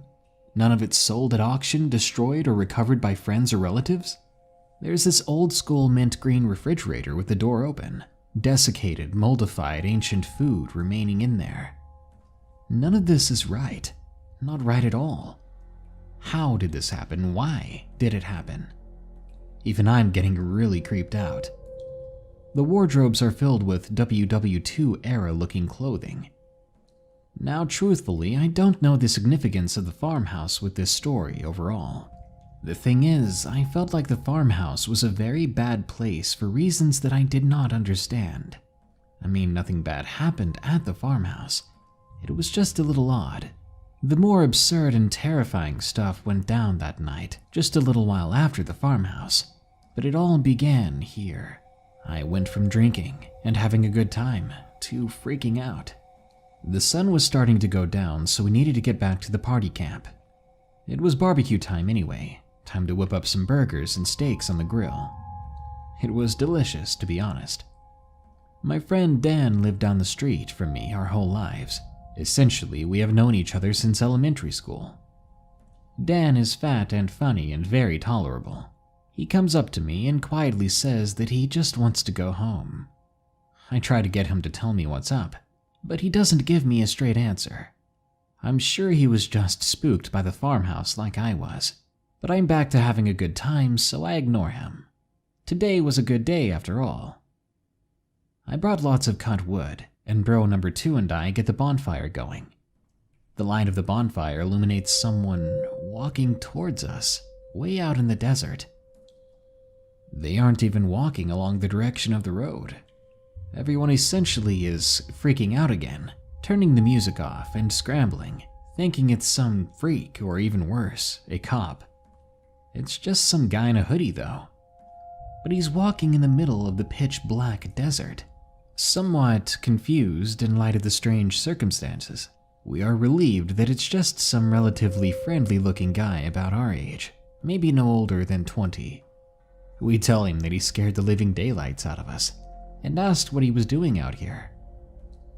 Hiking, he says. Hiking, huh?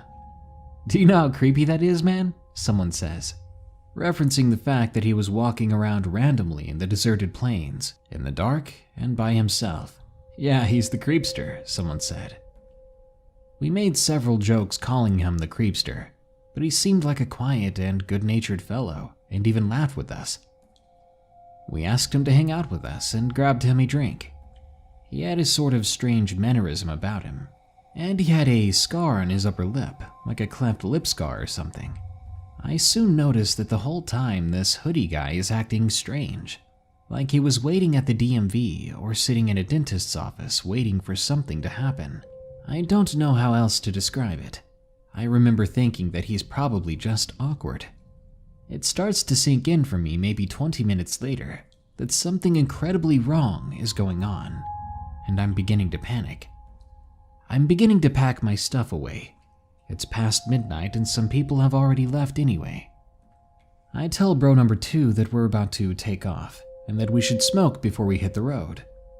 I tell him to get Dan because he's always down to smoke with us. But Dan is completely gone. Where the heck is Dan? We asked everyone. We asked them where they last saw him.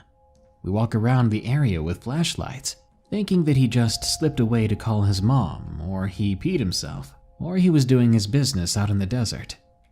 We blow up his phone with calls and text messages to no response. He was not there. Bro number 2 and I drive around honking and calling his name with the bright lights on, trying to locate him. No joke, we looked for him for 45 minutes, but Dan was gone entirely. We were only uniforms short of being a hunting party, but there was no trace of him.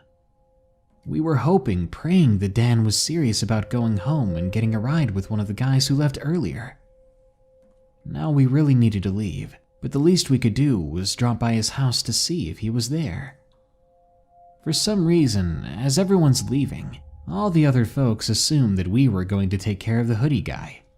They got in their cars and said goodbye. I'm the last driver, and I would feel like a jerk leaving the hoodie guy out in the desert. How would he get home otherwise? How did he even get out there? Anyway, I offer to give him a ride. I'm actually sweating on the trip home. Bro number 2 is in the passenger seat, and he asks where he lives. He gives us verbal directions to a street, Calle de la Plata. My stomach drops instantly. That's the street where Dan and I live. Bro number 2 is only a short distance away from that. We say nothing. There is no, oh wow, we live there too, or how long have you lived there? The rest of the ride is just stunned silence. We bring him to the major intersection, just a block away from where Dan lives. We drop him off there and he thanks us. Then we go to Dan's house. His mom is there, saying that he hasn't come home yet. We don't want to worry her, so we smile and tell her not to worry.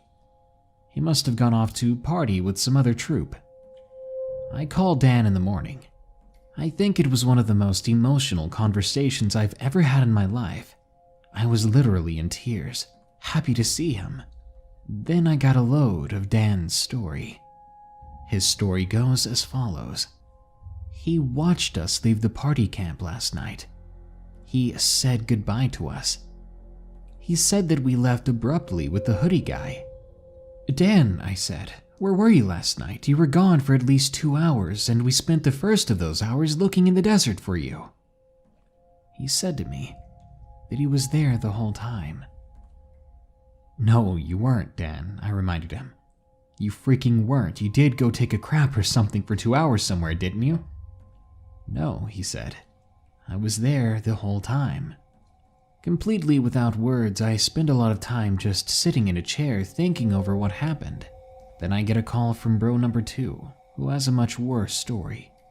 We go over to see Brent. Brent was one of the guys who was at the party camp that night. He brought the chicks, and the chicks were over there too that day when we went to get the story from Brent. They said we never looked for Dan. They said that Dan never went missing.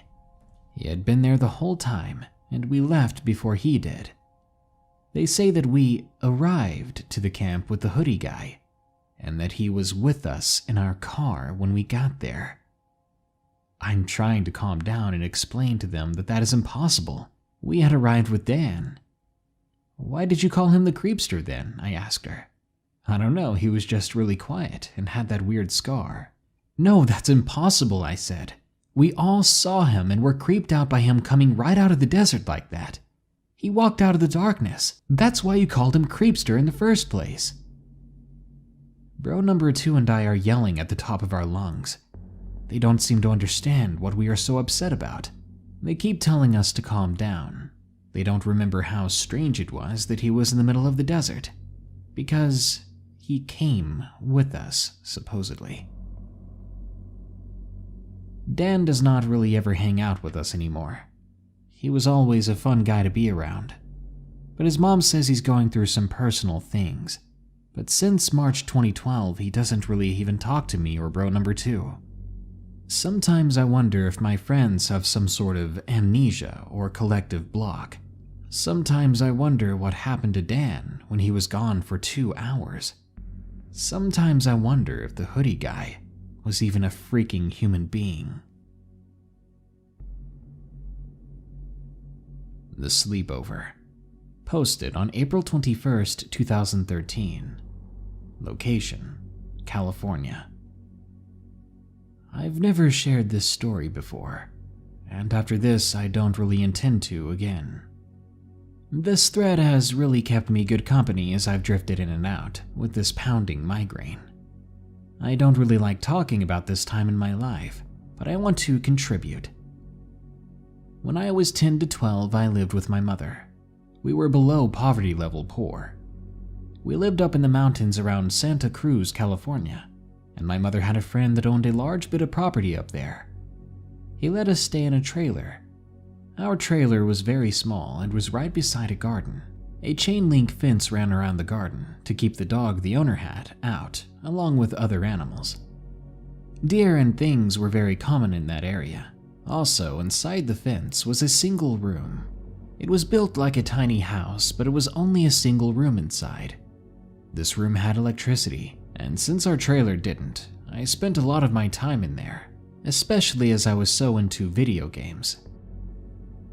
There was one thing you should know right now. This small fenced-in area was only a small part of the property, but most of it was heavily forested. I refused to leave that fenced-in area because the owner's dog had been mistreated by children in the past and was very sketchy towards me all the time. If I was alone, it would bite at me, even through the fence.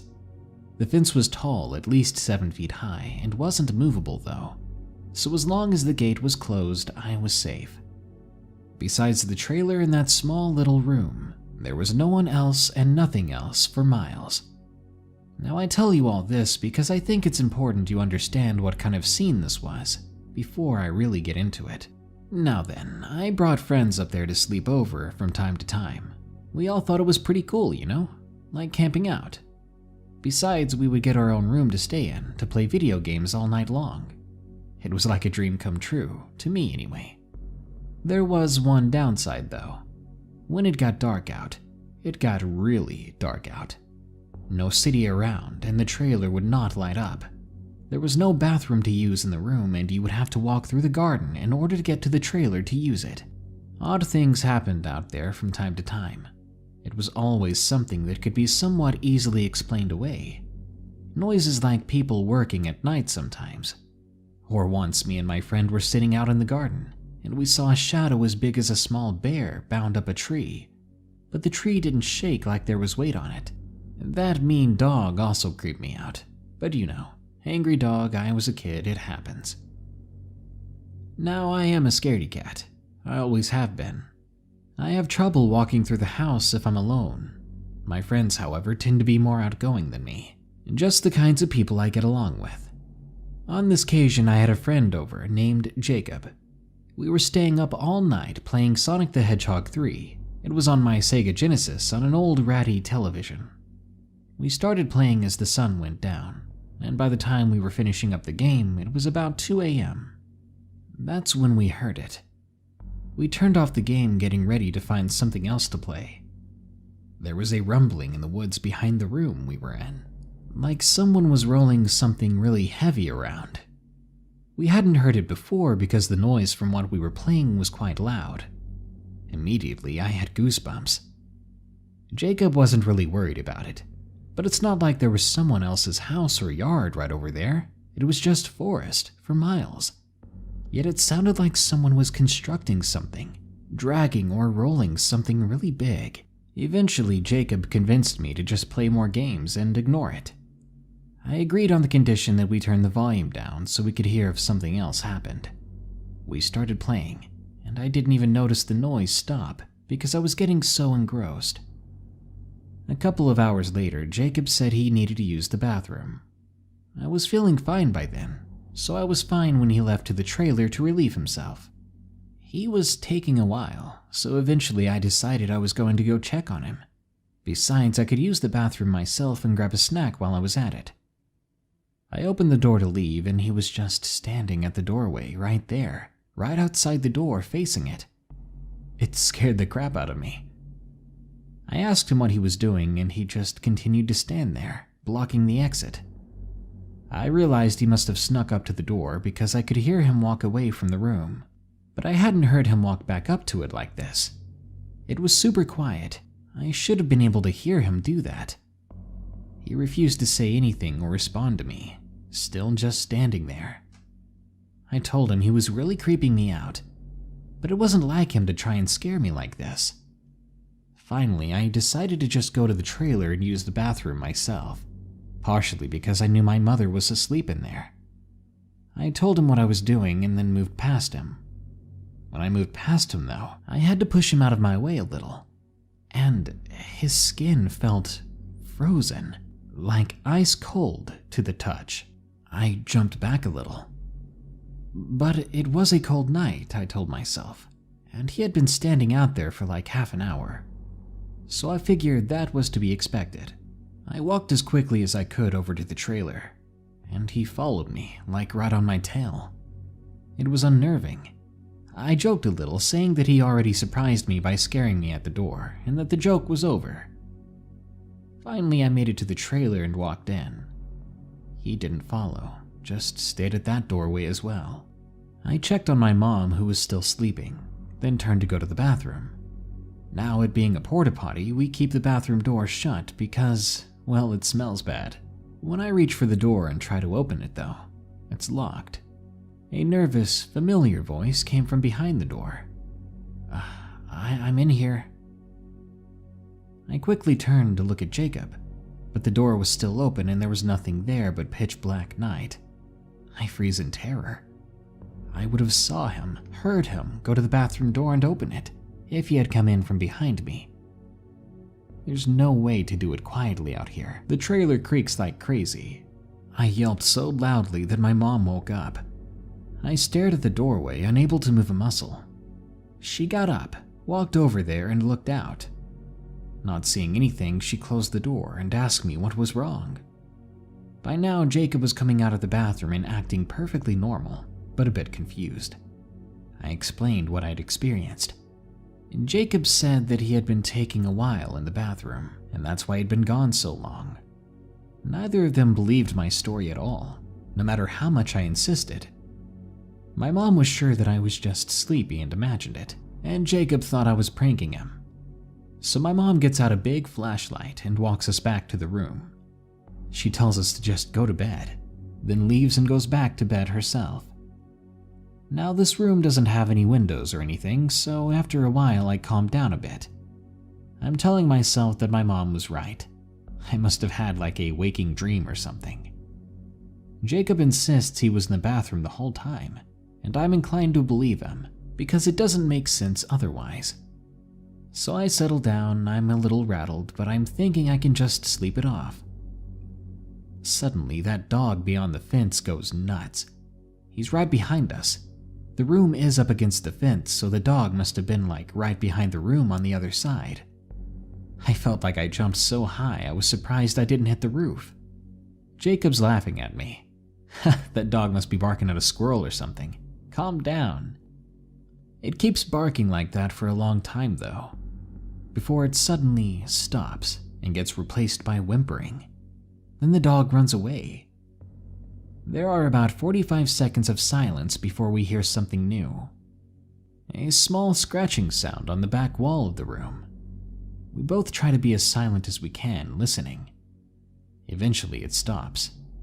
After 5 minutes or so of silence, Jacob decides to be brave. He insists he's going to go get my mother up, to tell her something weird is happening, and we're going to go from there. I wish he wouldn't leave me alone, but there was no way I was going out there, with him or not.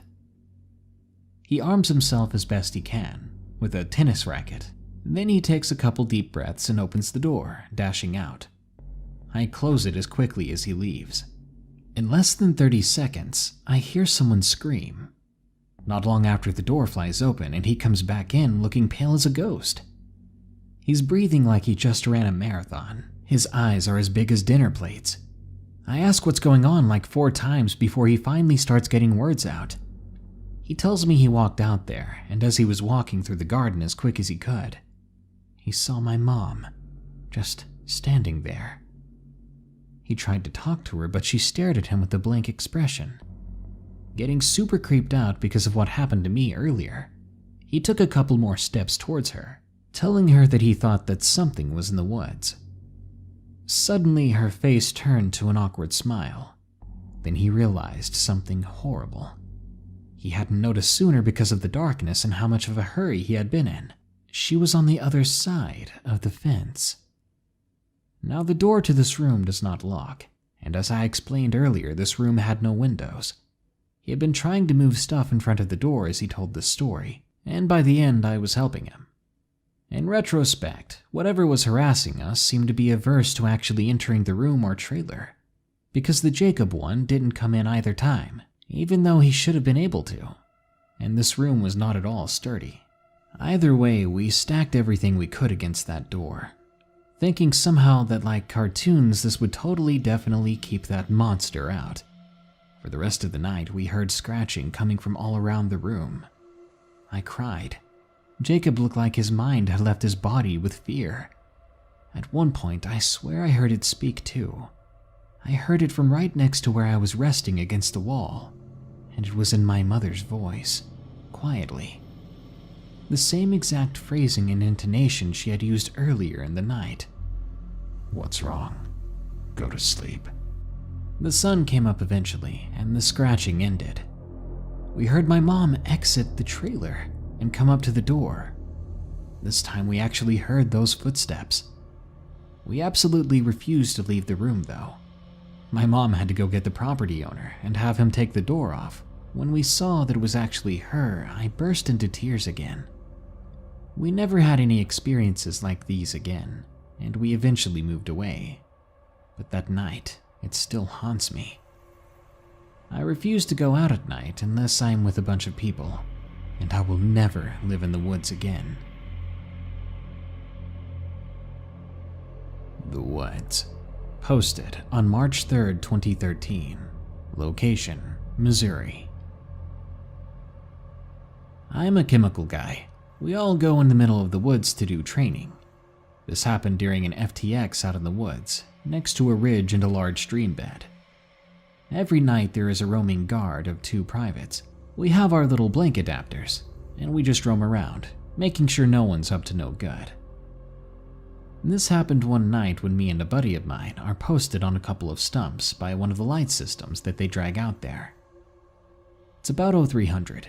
Me and my pal are set up under the lamps, soaking in the warm exhaust because it's 25 degrees out, and we were not going to move at this point. We're watching the tents, joking how if anyone was going to do the nasty, it'd be difficult due to the cold. I nudge my friend and tell him he can catch a nap. He quickly lulls off and is snoozing. Snow is slowly drifting down through the trees, peacefully. I'm just kind of staring into the woods when I hear that crunch of snow. It's extremely faint and I have to perk up my ears to make it out. I think to myself, there's no way. They're gonna get frozen out there. I nudge my buddy awake and tell him there's a DS in the woods, a drill sergeant. He perks up, and we are both watching the woodline. Sure enough, we see a shadow come in from the woodline, crouching low. Amazing he can be that quiet in the snow. We both grin. Last time this actually happened, they dragged someone out and tied them up to a tree for giggles. The shadow gets well within the camp line, crouching really low. Looking back, it was odd. One of the tents rustle, and the shadow instantly stands up to full height. And dang, I'd say it was at least 7 feet tall. And are those horns on its head? My buddy and I suck in our breaths and our eyes are wide. That is not a drill sergeant. Whatever it was opens a tent flap real slow and looks inside it. At this time, my buddy has found the little radio we were given in case we need to contact the actual drill sergeants. My buddy is freaking out and trying to get them out there, which causes them to freak out and come ghosting out of the freaking shadows. They startle us and my buddy yells. Then we all hear a loud grunt. All our heads turn to see this goat thing dragging one of the privates out. It's trying to drag her out of the camp. Nothing really happens for what feels like hours. It feels so surreal staring this thing down. We're awakened when the female drill sergeant screams out a war cry and launches herself at the thing at a full sprint. The rest of the drill sergeants pull out their pistols and charge down to try and get that private back. He hops up and runs down, scrambling to grab the chick and haul her back. The drill sergeants are taking off to chase whatever that thing was away from the camp. As we are dragging the chick away, the entire camp is up now, setting up a perimeter around the AHA and Chow tent, 2 areas that have constant light. Tense beyond belief, everyone has their bayonets in their hands. The drill sergeants come back an hour later looking worse for wear. Then we all load up in the Humvees and get out of there. Apparently, the drill sergeants had chased the thing over a creek, at which it took off into the underbrush. The female soldier was okay. Whatever it was had smothered her until she passed out, obviously wanting to take her alive. Higher command was weirded out by this, but didn't seem fazed by it, and had simply made the drill sergeants carry fully loaded M4s for the next rotations. Strange Skinwalker thing in the woods? Nah, don't worry about it. Now have some more firepower. Now there are tons of these stories. Stories of people hauling tail out of the woods in full kit, blubbering and getting discharged due to mental instability. I have one other story, and this is from a friend of mine who went to MP training there. The friend was on his last FTX in the middle of winter. He is set up with 3 other people in a tower overlooking a huge expansion of woods. A scheduled OPFOR attack happens. Everyone's having fun, firing blanks, all that.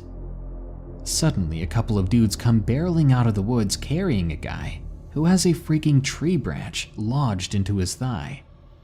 Everyone stops. We leap into action and drag him into the FOB. He is screaming, crying literally, "The deer man." Drill sergeants instantly scramble for their M4s and get on a loudspeaker, demanding every private into their little hutches. Then they break a major rule, handing out live ammo to everyone, and it's so tense. Soon enough, the only sound is that guy screaming, The deer man, he's out there, Jesus Christ." And he keeps screaming this until the medics arrive. The Other. Posted on March 2nd, 2013. Location, South Carolina. I was 16 years old, living in the backwoods of South Carolina. You hear stories from local kids of the creepy things happening in the woods, particularly 2 miles from my new house. I decide I have to check it out. It can't be that scary, right? Heavy fog all of a sudden rolls in, bringing a smell of copper and burned hair. The hairs on the back of my neck start to stand on end. I start hearing whispers and giggles. Here's something running in the woods near me. It's getting louder, closer. I turn around to see something crawling extremely fast and low to the ground on 4 legs, but it seemed to have arms and legs like a person. I scream in fear, getting its attention by accident. This causes it to screech and retreat back into the woods. The fog lifts and smell suddenly goes away, but I nope right out of there. But when I get home, I swear to God, I caught a glimpse of it in my driveway, As I'm walking toward the door when I feel it's safe, I end up blacking out. When I wake up, I'm on top of my dad's car. My dad is over me trying to get me to wake up. I tell my dad what's happening while my ears are ringing. He laughs at me, tells me it is just my imagination. Everything returns to normal, and it stays normal for the next 3 hours. My dad suddenly says, "Hey Jake, mind getting me those steaks out of the fridge?"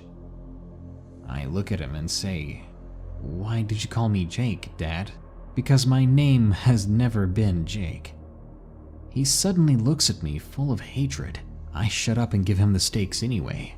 He takes the uncooked steaks into his room and locks the door. He comes out an hour later with the package and throws it away. I'm not even gonna ask.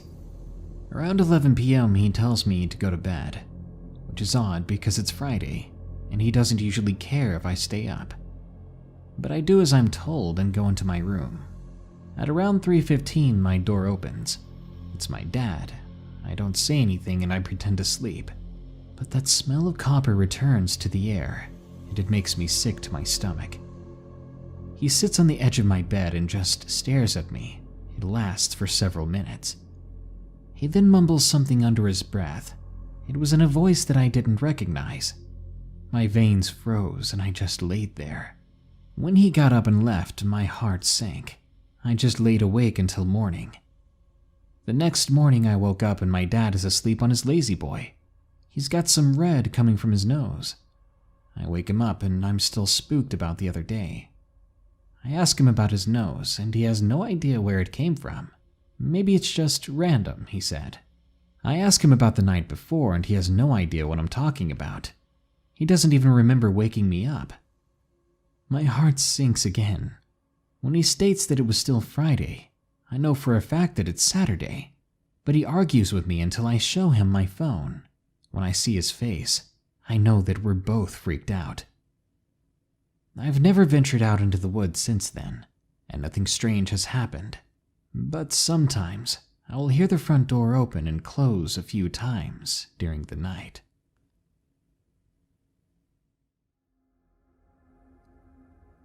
Alright guys, this happened to me last night, and I haven't been able to sleep since. I was hesitant to post it on X, because I've been looking for some sort of real-life explanation or something, trying to see what it was I saw outside, now that it's light out. But I can't, and it's scaring the crap out of me. I usually frequent B or Mu or Lit, so excuse me if this is something you guys already have an explanation for. Please just tell me there is a realistic explanation for this, and that what happened is common. I'm freaking terrified. I got home from work. It was almost midnight. Now when you open the door to my home, the home security thing does a high-pitched beep, beep, beep chime. I'm in my kitchen eating a late-night dinner before going to bed. I hear a door open, and then the home thing goes beep, beep, beep. But it definitely sounds like it came from outside. I'm sitting right by the back door, so I go check the front door. The front door has a screen door, a wood door that leads to a small entry room, and then a second door inside that leads up the stairs and into the house. And these are all old, loud doors. I never heard the screen door open. I didn't hear the main door close, and I didn't hear the second door open. The doors are still double locked. No other doors are opened and nobody is standing outside. Okay, maybe it was my neighbor's door that I heard. Maybe they just happened to have the same security system. Then I hear it again, and it sounds like it's coming from outside the front of the house.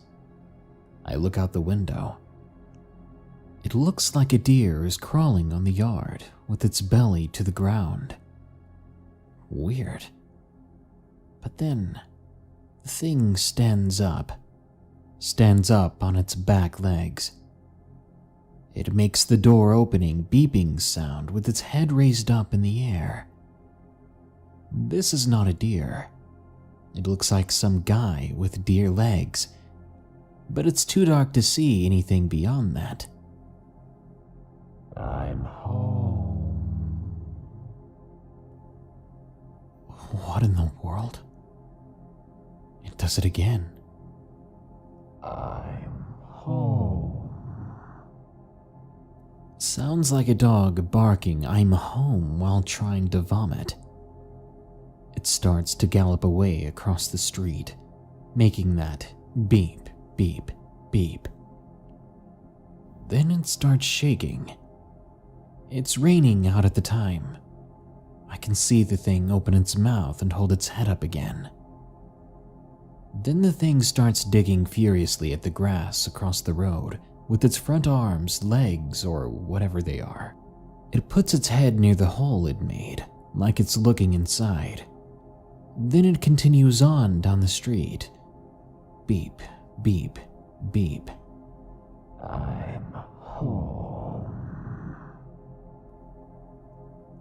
It puts its head back up to drink in some rain, then digs at the ground again. Keeps doing this down the block before eventually galloping away down the division, away from the city. I don't live in a rural area. The deer population here typically stays down towards Melrose Park off of Thatcher by the river. I live just outside of Chicago, literally a block west of the city limits. I've never seen anything like this before, nor have I ever heard of it. I'm basically soiling myself right now. I was going to post this story all over, but I figured anywhere else then I'd get memed left and right, and this seems more paranormal than anything.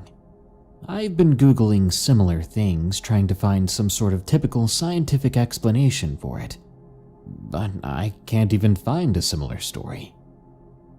My instinct is crazy homeless man, but its legs bent back like a deer's, so it wasn't really built like a human being at all.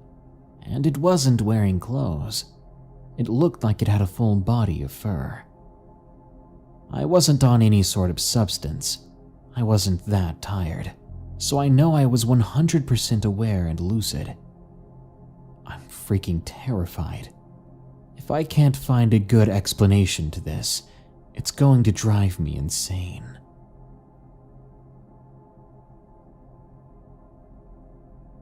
Hey, does anyone else legitimately sleep with a gun under their pillow? I started doing it a few weeks back. I only stash it away when my girlfriend is over for the night. Somehow it's comforting to me. Yeah, I keep mine between my butt cheeks. Makes me feel like everything's gonna be okay. I keep my .45 next to me when I sleep. I also live in a darker part of town while going to school, so I think it's not totally crazy. Today, I woke up with a dovetail under my neck. Well, ever since the Greys started visiting me, I sleep with my Tokarev under my pillow. Okay. Tell us about these A's. Screw off. You've got no idea. Well, what about them? Alright. I was waking up at weird times, so I set up iSpy on my laptop as I slept, pointed it away from me. I got this still image. Concern intensifies. No relevant matches. I couldn't find your image on any of the selected services. Oh crap.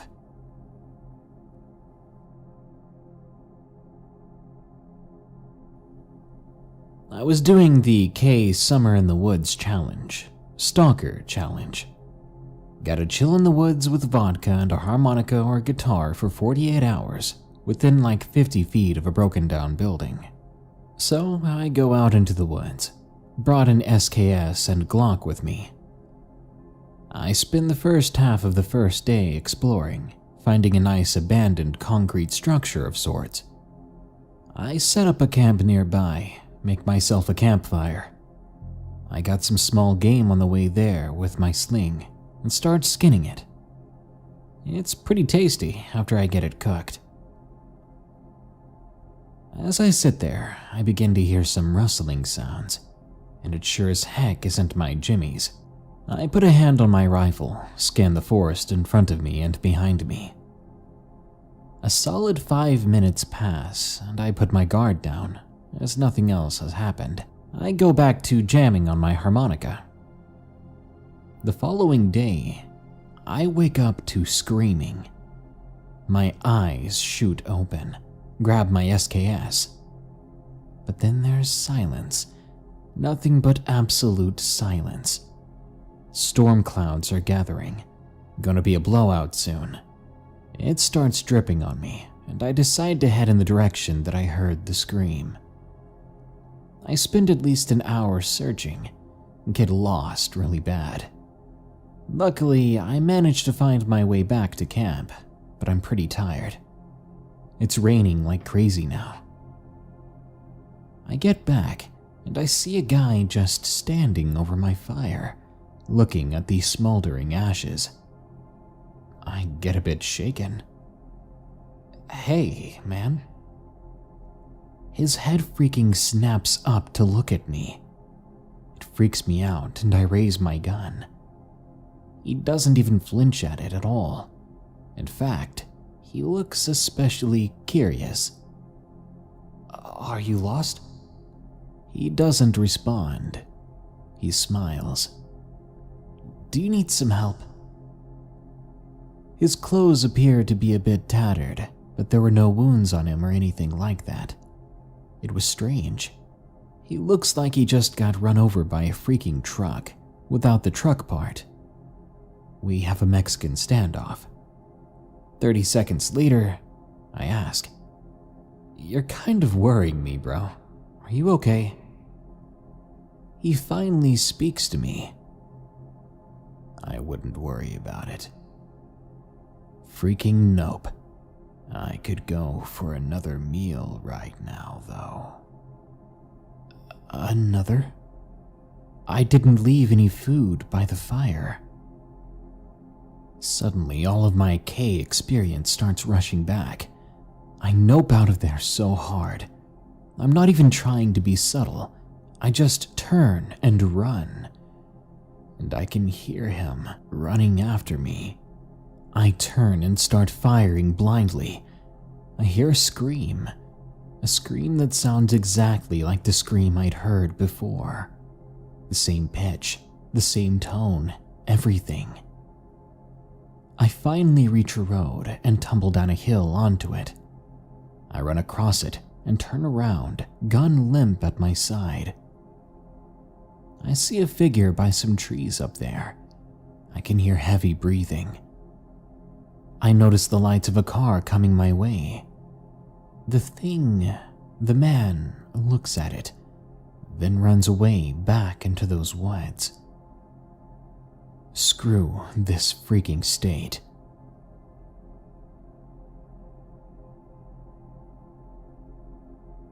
The Grand Caverns Cryptids. This photo was taken in 1895 by an amateur spelunker photographer named Orrin Jeffries while exploring an unmapped section of Grand Caverns in southwestern Virginia. At the time it was taken, Jeffries was conducting photographic experiments using super long exposures to see if anything at all could be captured in the total absence of light, otherwise known as cave darkness. He would situate himself on level ground, extinguish his lantern, and then open the lens of his homemade box camera for as long as he could stand the darkness. During one of these experiments, he heard something approach from the deeper recesses of the cave. Frightened, Jeffries abandoned his experiment and set off one of the blitz-lit flashes he used for taking traditional photos underground. According to the report he later gave to a local newspaper, Jeffries saw 3 humanoid creatures staring at him from the shadows and took off running in the other direction and did not stop running until he was topside. Several days later, he returned with 3 other men to retrieve his box camera This is the image that was recorded on the film inside.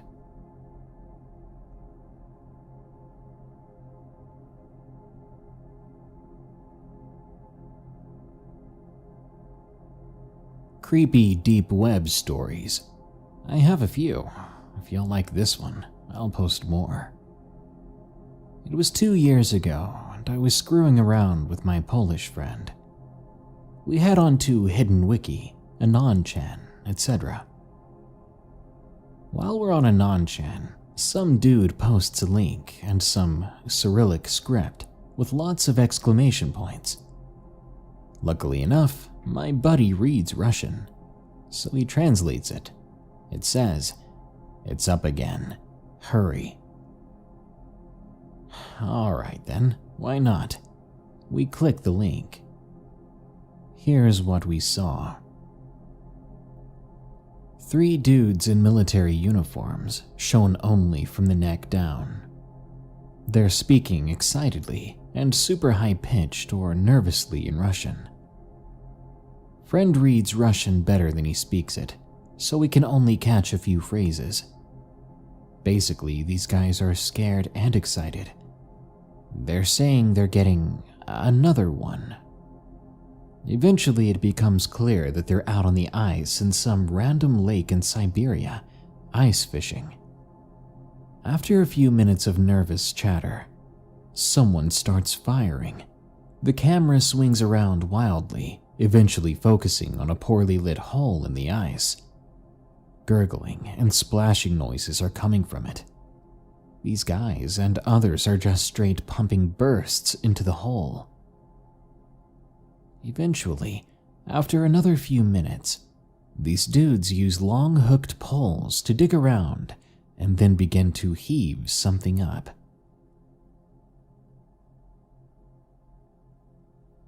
I kid you not, a 20 or more foot long fish-like snake-looking thing, at least 3.5 feet in diameter, is pulled up. I'd say it was an anaconda, but it was brown and it had really nasty, flabby fins that they grabbed and stretched out. It was full of sea lice and holes and crap. It had big black eyes and a mouth full of the gnarliest teeth I'd ever seen. There were huge air sacs on its underside. Looked like a lungfish or some crap. The video cuts to a series of photos of the thing, better lit than the video, presumably because they're shot with flash. It had mottled brown skin with plenty of blood smeared all over it, either from the bullets or it was from scraping the sides of it along the hole they pulled it out of. One of the pictures showed what I'm guessing was the contents of its stomach. There was all sorts of crazy crap in there. Moral of the story, don't go swimming in Russia.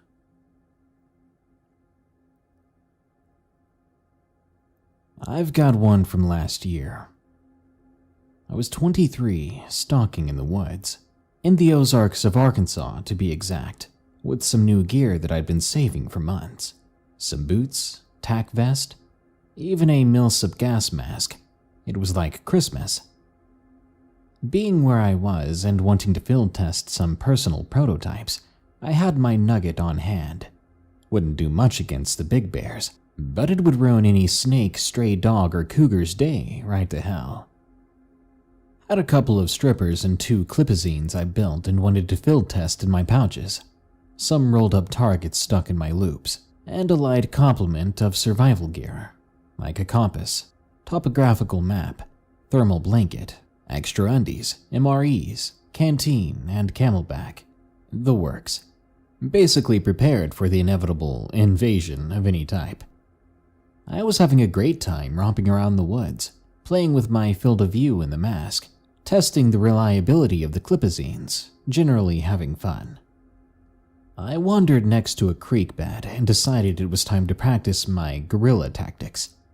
It was late summer, early fall, so no danger of getting my gear wet in the non-existent steam. Crap was in more danger of water damage from my own sweat. After triple-checking my safety, I proceeded to do a series of scree slides and uphill hustles in full survivalist gear. Needless to say, I got winded really quick. I stood panting in that dry stream bed and decided to check my position with my topographical map and compass so that I could set a course for home. In the middle of reorienting myself, I caught wind of a smell. At first, I thought it was my sweat, but the funk quickly evolved into something freaking worse. A dark undercurrent of rot, deep notes of animal musk, a bassy score of raw garbage punctuated by garlicky timpani, and a thick black score of something between skunk and onion sludge. I went into straight operating mode, popped an Addy from my pouch for extra focus, pulled the clipazine from my nugget. It seemed to be working fine, but if I was going to have to shoot something, I'd prefer not to have any risk of jamming. The smell made me gag, and I nearly puked up that Addy tablet. The smell was that strong at this point. Whatever the source was, it was definitely mobile and getting closer to me. Screw it. I pulled up my mask from around my neck and pulled it over my face. It helped a bit, but the mask wasn't 100% airtight around the joint. So some of the smell got in. I walked cautiously and slowly along the creek bed to where the slope was shallowest, listening for twig snapping or animal sounds from above me. I definitely heard something shuffling around up there, and it sounded bigger than what my nugget was up for. It was a near constant snuffle grunt and sloppy, uncoordinated crunching around bark and leaves. All that mixed with the smell, and my mind immediately jumped to Big Bear. And I mean big. Possibly even rabid if it smelled like that.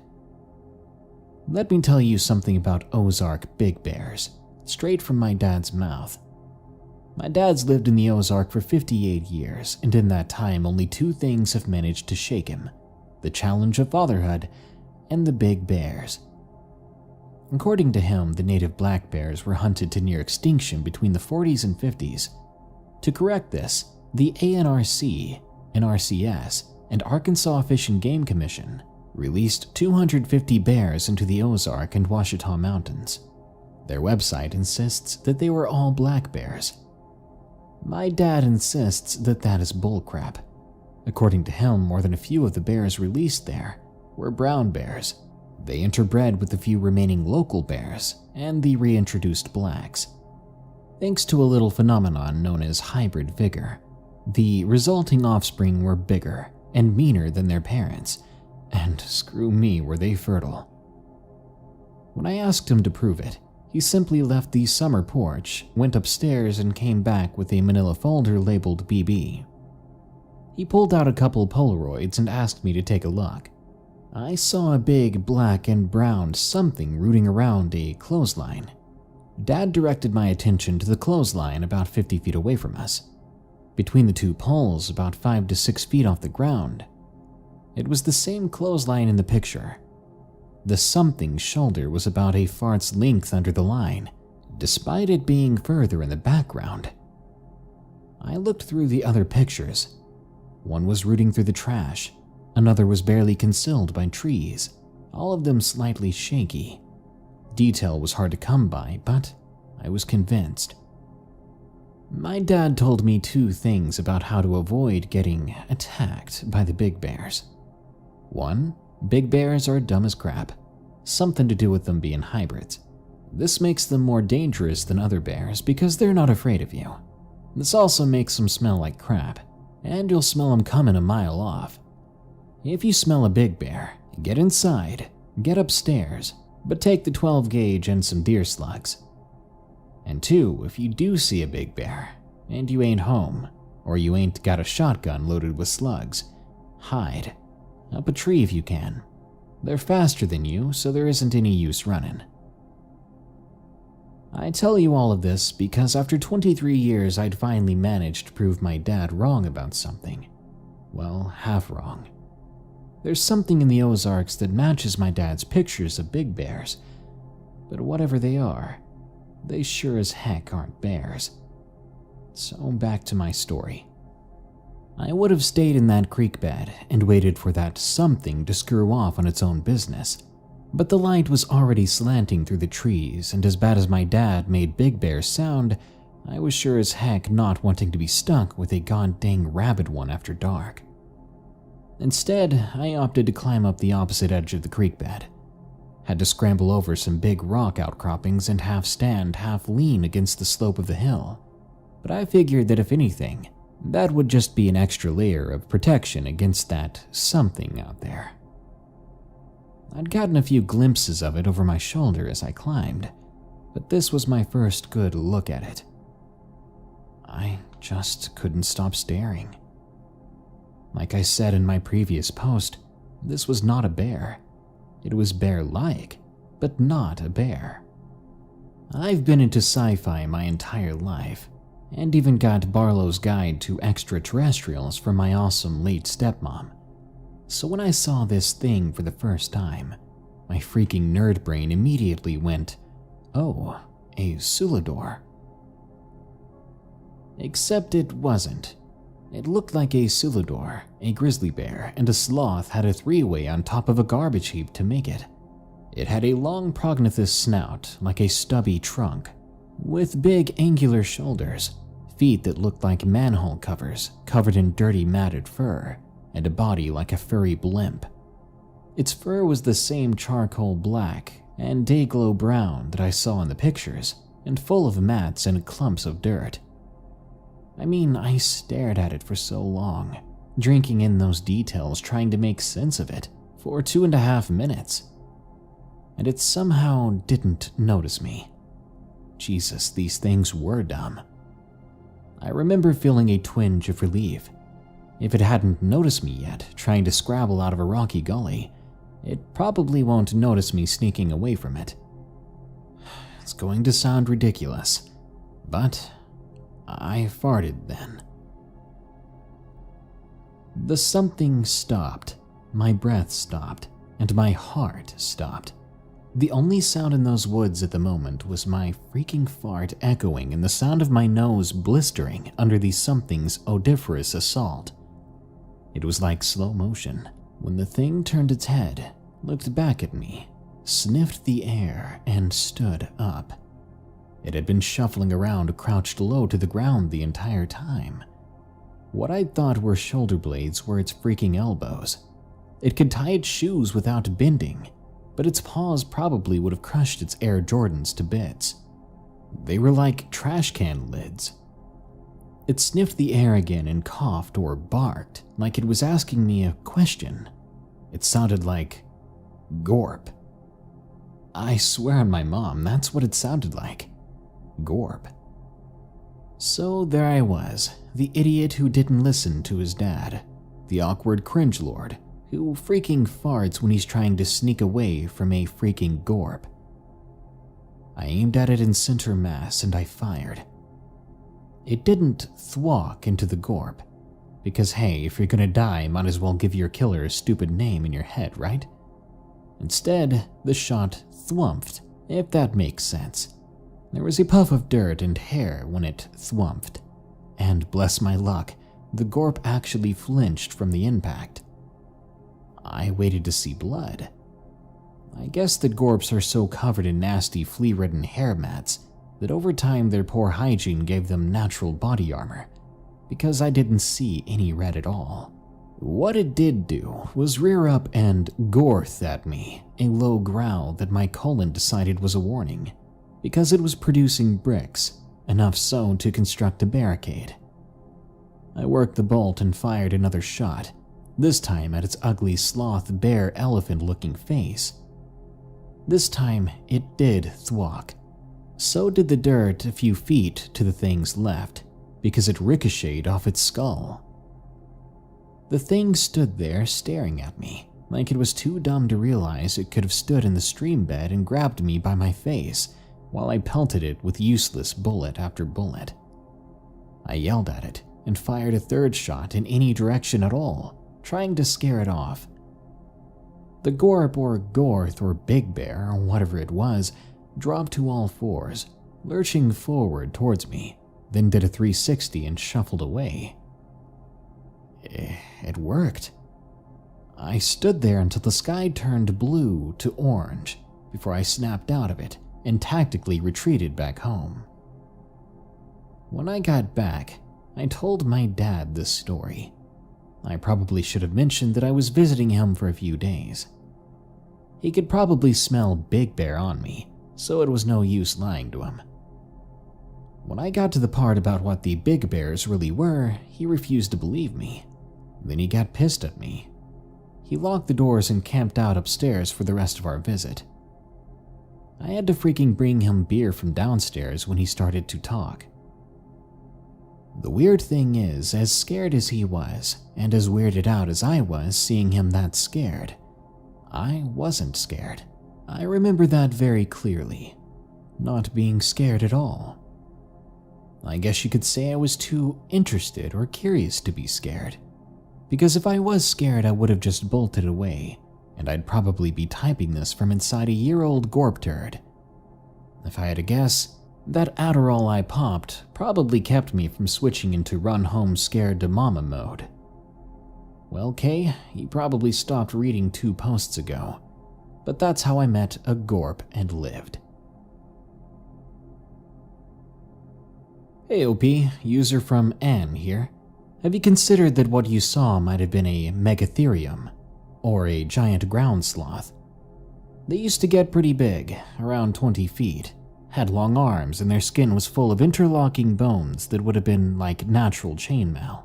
As for the stumpy trunk, it may have either evolved one over time or might have had one all along. Soft tissues don't fossilize, and skin impressions of the face have never been found. They lived in South America as recently as 10,000 years ago, so it's not that much of a stretch that a branch population could exist in the Ozarks today. Some pictures have surfaced that some people think indicate that giant ground sloths still exist in the Appalachians, a habitat not so different from the Ozarks. Here's the Virginia ground sloth picture. Reminds me of your description. Hey everyone, thanks for the replies. I just got back from the store and holy crap. That's a Gorp. That's the Gorp I saw. If you slapped on a dinky trunk, stretched its arms out and fed it till it swelled up like a curvy land well, it'd be a Gorp. For the last year or so, I've been convinced that I saw a weird Native American spirit monster or an escaped government project, or a Skinwalker or something. But God, there are freaking giant ground sloths living in the Ozarks. I better call my dad.